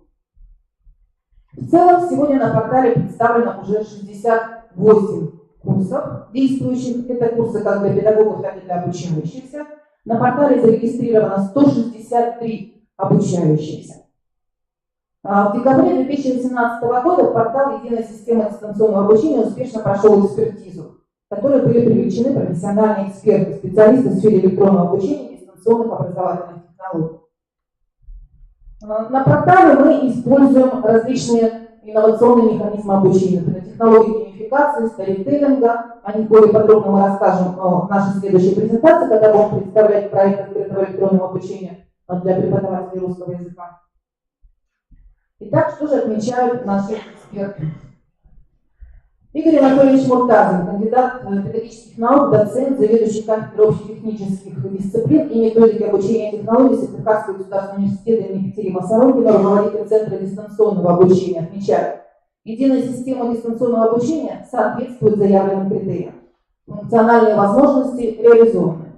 Портал доступен в сети интернет, имеется доступ с мобильного устройства. Реализованы возможности использования специальных дистанционных технологий. Илья Иванович Баженов, кандидат физико-математических наук, доцент кафедры прикладной математики и информационных технологий в образовании Сыктывкарского государственного университета имени Екатерины Сорокина, отмечает: система настроена с учетом специфики образовательного процесса, дополнена актуальными образовательными технологиями, реализована игровая система получения опыта и достижений. Андрей Борисович Конов, заместитель директора по ИКТ Центра развития образования города Сыктывкара, указывает, что портал позволяет в полном объеме реализовать дистанционное обучение. Организация электронного обучения на портале позволяет использовать в дистанционном образовательном процессе элементы геймификации. Действительно, сегодня портал «Единая система дистанционного обучения» выступает как платформа для международного взаимодействия. Число пользователей, проходящих обучение на портале, выросло с 25 человек в сентябре 2018 года до 450 пользователей к 31 января. А сегодня их уже 556. Вот последнее наше было загадочное число. И, конечно же, мы приглашаем к сотрудничеству всех энтузиастов открытого электронного обучения. В данный момент на стадии утверждения находится положение о портале, включая порядок экспертизы и размещение электронных курсов. Уважаемые коллеги, если у вас еще есть вопросы, вы можете их задать, и мы с удовольствием на них ответим.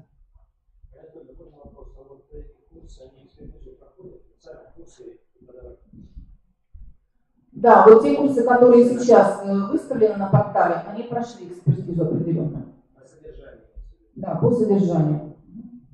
И в дальнейшем мы планируем, что курсы будут либо рекомендованы руководителям образовательной организации, либо они будут проходить экспертизу через специально созданный какой-то экспертный совет.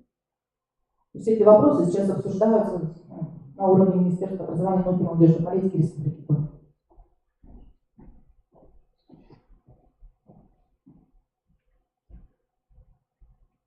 Если вопросов нет, то тогда мы переходим к нашему следующему проекту, в рамках которого система дистанционного обучения прошла, скажем так, свое боевое крещение. Это проект «Открытое электронное обучение как средство адресного повышения квалификации преподавателей русского языка и преподавателей этих учебных предметов, ведущих занятия на русском языке в российских иностранных школах».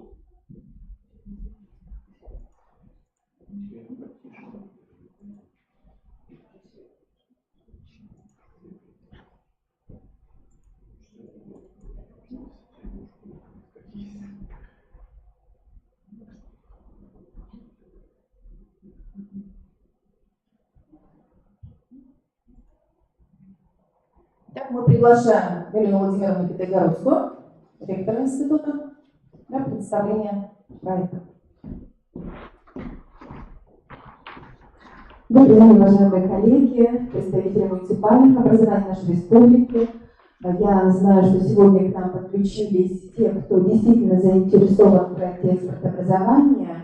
И сегодня идет трансляция нашей презентации. Это, уважаемые коллеги, позвольте мне очень кратко, но представить ту информацию, которая на самом деле очень важна для продвижения и дальнейшего осознания значимости данного проекта именно на уровне Республики Коми. Я сразу хочу сказать, что данный проект уже был представлен на уровне заместителя председателя правительства Республики Коми и на уровне нашего учредителя, нашего министерства.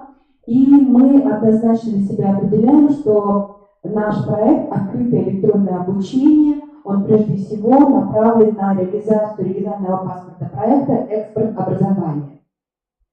Я хочу начать с задач, которые перед нами стоят в рамках данного федерального проекта. Это повышение конкурентоспособности и востребованности российского образования. В федеральном проекте обозначено 25 задач, которые должны через 6 лет стать результатом.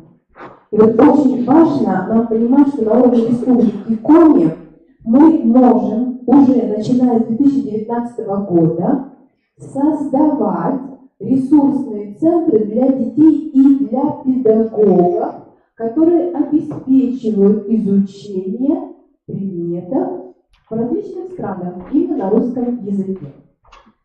Таких центров должно быть создано через 6 лет уже 40.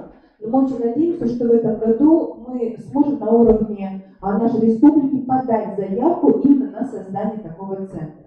Поэтому в центре нашего внимания это педагоги и, конечно, дети. Итак, что представлял наш проект, в котором мы участвовали?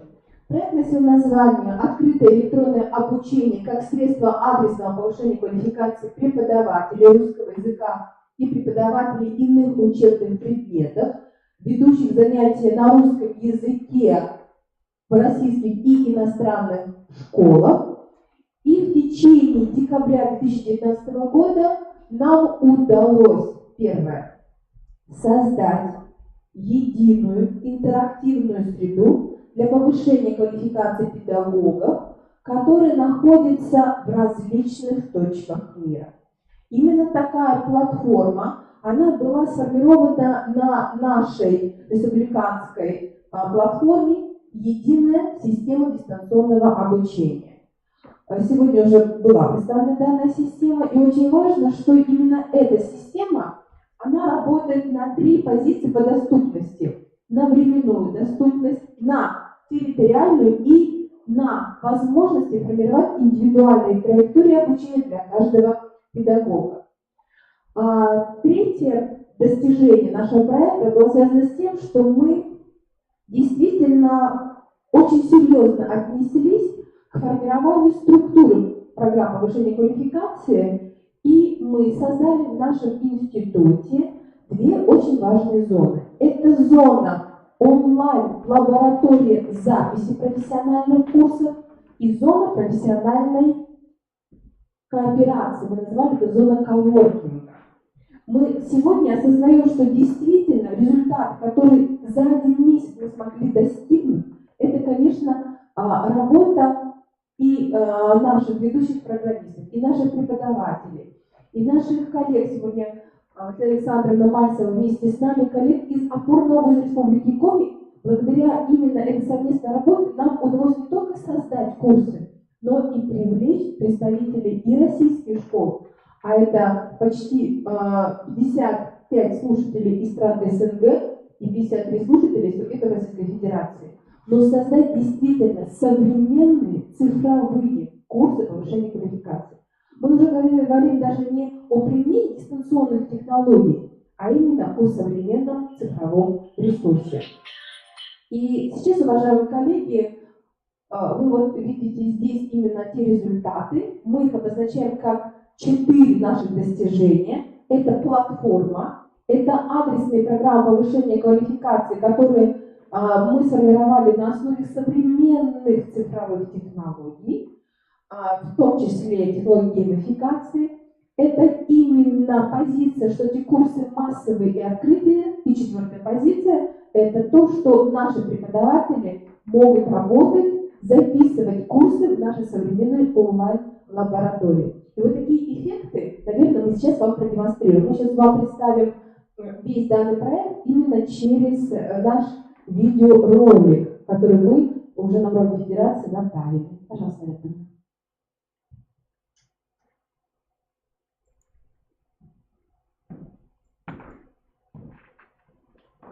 Уважаемые коллеги, Коми Республиканский институт развития образования представляет лабораторию онлайн-обучения, созданную в рамках проекта «Открытое электронное обучение как средство адресного повышения квалификации преподавателей русского языка и преподавателей иных учебных предметов, ведущих занятия на русском языке в российских и иностранных школах». Концептуальная идея проекта, реализованная в рамках лота номер 5 «Развитие системы использования специальных дистанционных технологий, повышение квалификации преподавателей русского языка, а также преподавателей иных учебных предметов, ведущих занятия на русском языке в российских и иностранных школах в 2018 году, заключается в достижении цели. Моделирование и апробация модели открытого электронного обучения как средство адресного повышения квалификации преподавателей русского языка, преподавателей иных учебных предметов, ведущих занятия на русском языке в российских и иностранных школах, основаны на диагностике профессиональных компетенций. Апробация платформы «Единая система дистанционного обучения» позволила нам реализовать принцип доступности образования из любой точки мира, а также каждому педагогическому работнику российских и иностранных школ находиться в условиях постоянной коммуникативной динамики и профессионального развития.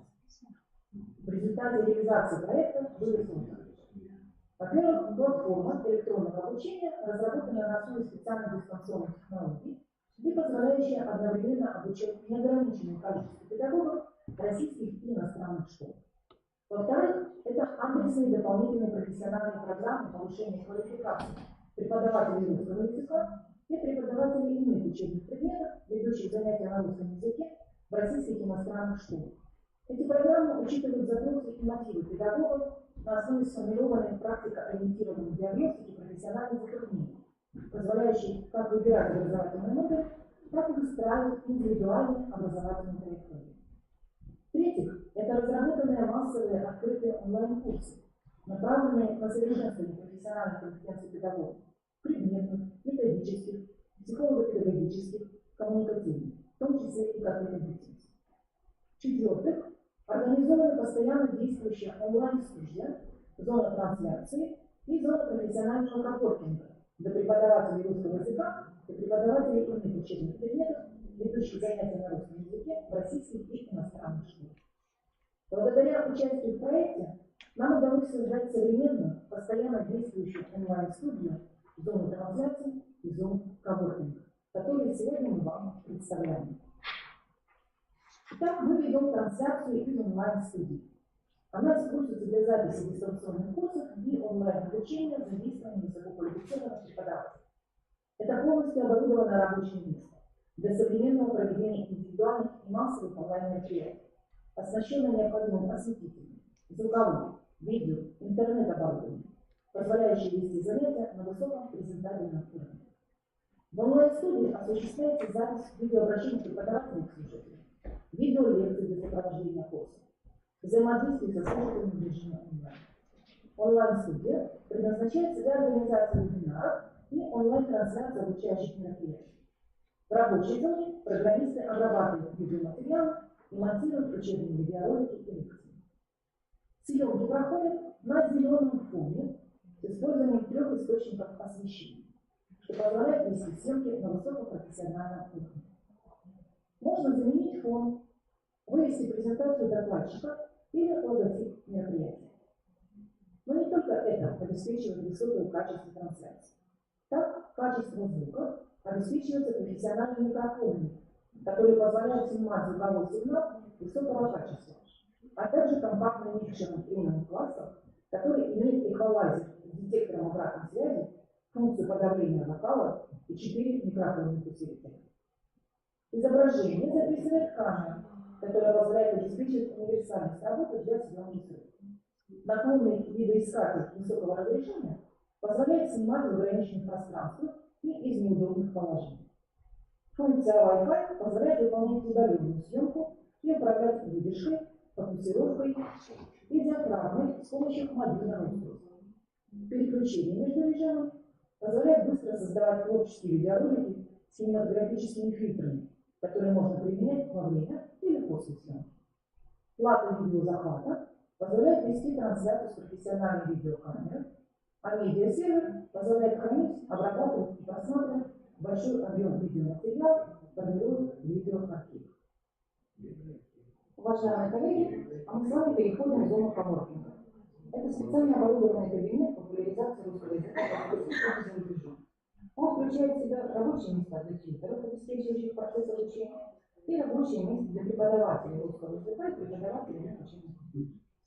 Здесь происходит одновременная работа в открытой образовательной среде по направлениям сопровождения образования и содержания образования. Вебинарные трансляции – это готовый продукт, который создается здесь. Чтобы сотрудники могли проявлять максимальную эффективность, была создана зона коворкинга. Это уникальное рабочее пространство для одновременной работы и совместной деятельности технических работников, преподавателей, методистов, тьюторов, сопровождающих процесс. Несомненно, что далеко не последнюю роль играет в этом процессе оборудование. Здесь представлены, например, высокопроизводительные моноблоки, с использованием которых были разработаны представленные в проекте курсы. Уважаемые коллеги, мы с вами находимся в зоне трансляций. Это профессиональная площадка для обеспечения онлайн-преподавания в режиме реального времени и участия слушателей. Вы слышите звук и видите изображение самого высокого качества. Вы можете остановить трансляцию и продолжить ее усвоение с любого места. Современное образование активно начинает использовать дистанционные образовательные технологии. Институт развития образования является не только создателем образовательного контента, но также принимает активное участие в трансляциях, видеоконференциях мероприятий других образовательных организаций. Сейчас мы находимся в аудитории, которая используется именно для этих целей. Мы видим телевизионные экраны, которые позволяют с любого места смотреть трансляцию. Также здесь появился мощный проектор и большой экран, позволяющий организовать просмотр вебинаров и участие в дистанционных мероприятиях. Современная онлайн-лаборатория, оснащенная новейшим оборудованием, прошла апробацию в процессе разработки и реализации программ повышения квалификации преподавателей русского языка и преподавателей иных учебных предметов, ведущих занятия на русском языке в российских и иностранных школах. В обучении приняли участие 370 педагогов, в том числе 49 слушателей из Кыргызской республики и 6 слушателей из Республики Беларусь. В перспективе институт планирует включиться в республиканский проект «Экспорт образования», предполагающий в качестве результата увеличение количества иностранных граждан, обучающихся в Республике Коми. Это будет достигнуто за счет использования цифровой образовательной платформы, организации онлайн-обучения и создания ресурсных центров для детей и педагогов. Институт доказал готовность организовать такой ресурсный центр на своей базе. Спасибо, Мария Анатольевна. Уважаемые коллеги, я хочу пригласить к нам Владимира Александровну Мальцеву. Владимира Александровна действительно в декабре 2016 года сделала так много для нашей республики.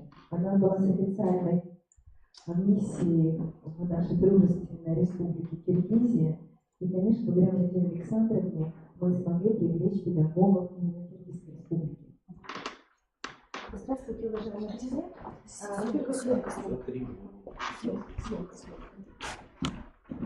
Во-первых, я хочу вас поздравить с юбилеем и пожелать вам такого же творческого задора, какой сейчас у вас есть, и продвигаться дальше.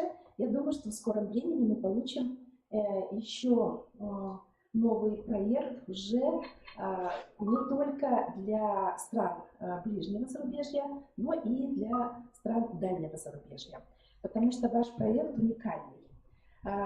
Когда я обратилась к Марине Анатольевне с просьбой, на сколько минут мне можно рассказать про продвижение этого проекта на площадках стран СНГ, мне дали очень ограниченное время, 5 минут, хотя я хотела рассказать не только про интерес Кыргызстана к этому проекту, но и я буквально неделю назад приехала из Азербайджана, где 2 недели тоже работала, вот как раз рассказывая об этом проекте. И как только вы запустите, уже разрешите регистрировать новых потенциальных желающих, то у вас будут уже представители Азербайджана и Узбекистана, потому что действительно проект очень качественно выполненный. Я как филолог, сама доцент Сыктывкарского государственного университета, каждый день, выходя на эти площадки, восхищаюсь вот именно структурой подачи материала, структурой подачи создания этого проекта. Настолько все систематически выложенная информация, и те, кто захочет получить знания, и те, кто захочет повысить свою квалификацию, они это сделают. Я сегодня услышала, и вы тоже услышали, много приоритетных направлений, которые получат те, кто заинтересован в получении того или иного направления. Но вы, самое главное, не сказали, а для стран СНГ и отдаленных районов очень это важно, что они получат сертификат. То есть это не просто так этого поучиться, а еще и получить сертификат, потому что для них это очень важно. В Сыктывкарском государственном университете на сегодняшний день учатся около 150 иностранных студентов и ближнего и дальнего зарубежья. В этом году было закончено студентами ближнего зарубежья бакалавриат 45 человек. Одна студентка заочного отделения окончила заочное отделение, и магистратуру закончили 3 человека. Так вот, они очень важные помощники продвижения этого проекта. Почему? Потому что не хватает учителей. И куда бы, в какую школу бы я ни ходила, то все говорят о том, передайте, пожалуйста, пусть приезжают выпускники ваши в наши школы работать. Мы очень дружим со славянскими университетами. 2 года назад я выиграла первый проект. Я веду коми-региональное отделение Межнационального союза молодежи. Мы работаем, это НКО, мы работаем очень тесно с славянскими университетами. Первый проект был 50 тысяч, потом 200 тысяч, 300 тысяч, ну и так далее. Так вот, в этом году, когда мы уже выиграли средства на новый проект, и он будет называться, это уже бренд у нас «Славянская лира», но будет называться «Славянская лира от языка к языку». И я предлагаю студентам, нашим выпускникам, чтобы они включились в эту работу, они с очень большим удовольствием это делают. Почему приглашают наших выпускников вузов работать у них? У них очень маленькая зарплата. И в классах, я хочу сразу предупредить, что в классах у учеников от 45 до 50 человек. Очень большая нагрузка у учителей, очень большая. Вот эта цифра, которая у вас была на табло, что 51-я школа подали 46 человек. Эта цифра такая, 46 человек, это не только 51-я школа. Это школы Республики Кыргызстана, просто мы всех их подтянули к 51-й школе. То есть очень много регионов и районов Кыргызстана, которые включились в этот проект. То есть директора школ предоставили самых лучших, будем говорить, в этот проект, чтобы это как пилотный проект, который они посмотрят, как это пройдет впервые, а потом они говорят, что мы обязательно напишем вам отзыв и обязательно попросим, они так и сказали, вот это ключевое слово, попросим о том, чтобы вы включили их в проект такой, как обществознание, подготовка к ЕГЭ, попросили обязательно, чтобы история, российская история им очень нужна, и попросили очень о том, чтобы вы могли еще такие проекты, как, например, учеба за рубежом и как поступить в российские вузы. Вот об этом они тоже попросили. Я вам передаю вот эти просьбы. Ну, я могу это все оформить и вам подать, потому что это для вас, наверное, тоже продвижение дальше этого проекта. Иная совсем ситуация в Азербайджане. Очень многие школы не учат на русском языке, учат сейчас на английском языке. И молодежь совершенно не знает русского языка. Мне пришлось общаться на английском языке с людьми до 35 лет. Но старшее поколение не отвечает еще на русском. Я ходила тоже по школам, работала со Славянским университетом. Мы сейчас рамочное соглашение со Славянским университетом подписали. И думаю, что вы тоже нам поможете в продвижении славянской лиры от языка к языку, и мы совместно будем работать в этом направлении. Потому что самое главное, это чтобы они полюбили русский язык, не забыли русский язык, чтобы они говорили на русском языке. Притом в этом году 220 лет со дня рождения Александра Сергеевича Пушкина. В Узбекистане такая же ситуация, как и в Кыргызстане. Учителя очень обрадовались, что такие есть проекты, что им дадут удостоверение повышения квалификации. Спасибо вам за то, передали узбекские педагоги, что так вы разложили методично регистрацию этого проекта, то есть как зарегистрироваться, как войти, как прослушать. И это очень тоже важно. Они это отметили и передали вам большое спасибо. В какое государство бы я ни приезжала, я обязательно записываюсь на прием в Министерство образования и науки.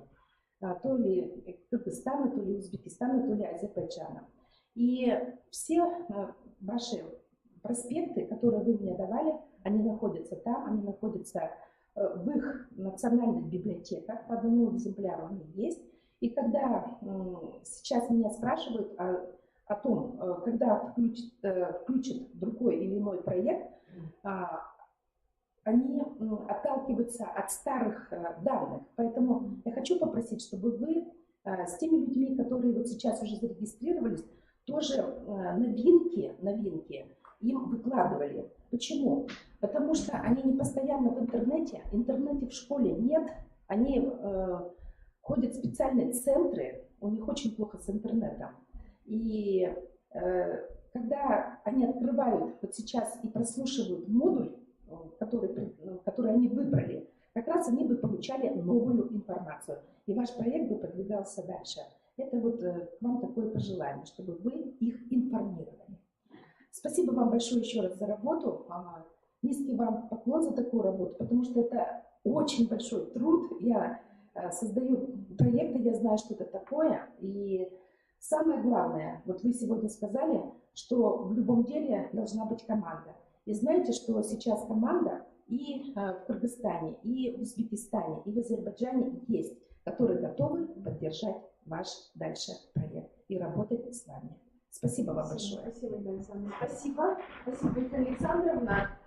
Благодарю за такое профессиональное отношение к той миссии, которая возложена и на вас, Екатерина Александровна, и на нас. Мы понимаем, что благодаря именно данному проекту мы сможем продвигать и позиции Республики Коми, и действительно абитуриенты могут появляться из различных стран, но самое главное даже продвижение русского языка. Спасибо. И у нас подключается к нам представитель Республики Кыргызстан, участник нашего проекта. Здравствуйте, участники конференции. Меня зовут Толстонцева Анна. Я из Кыргызской республики, город Бишкек. Я принимала участие в платформе «Единая система дистанционного обучения», и мне был выбран модуль диагностика образовательных достижений, учащихся в том числе функциональной грамотности. По прохождению данного курса должна отметить, что задания, которые были там представлены, и материал, он был систематически построен, что помогло мне глубоко погрузиться в данную тему. Также хотелось бы сказать о мастер-классе, который был предложен педагогом русского языка Людмилой Ивановной. И также она предлагала технологию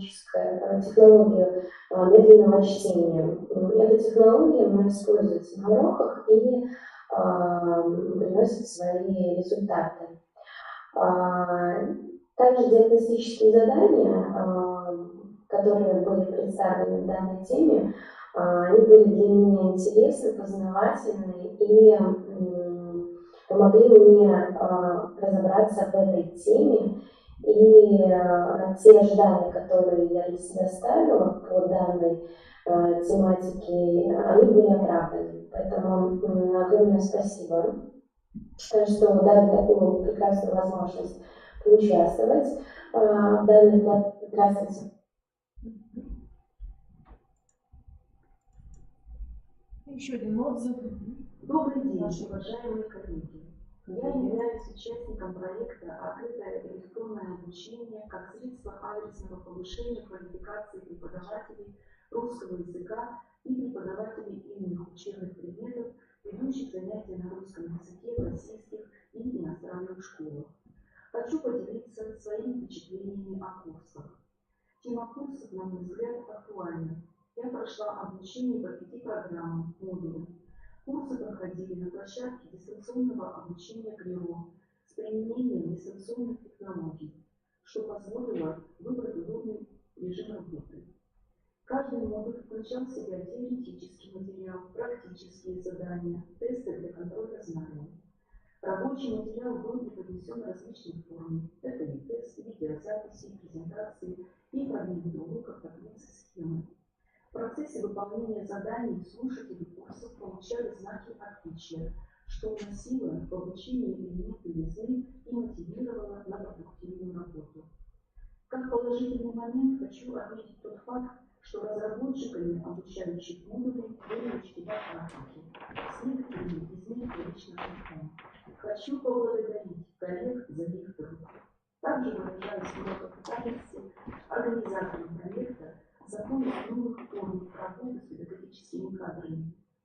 предоставленным возможность повысить свою квалификацию. Добрый день, уважаемые коллеги! Я являюсь участником проекта «Открытое электронное обучение как средство». Это была Лариса Михайловна Стефанова, учитель русского языка и литературы, методист Республиканского центра развития образования. Лариса Михайловна приглашает вас на мастер-класс, который состоится 28 февраля с 11 до 12 часов совместно с компанией Global Lab. Уважаемые коллеги, на этом мы завершаем нашу презентацию. Хотим видеть вас в лице участников нашего проекта и предоставляем слово еще раз Галине Владимировне. Да, уважаемые коллеги, если еще есть вопросы, мы с Галиной Владимировной и Вячеславом Алексеевичем готовы на них ответить.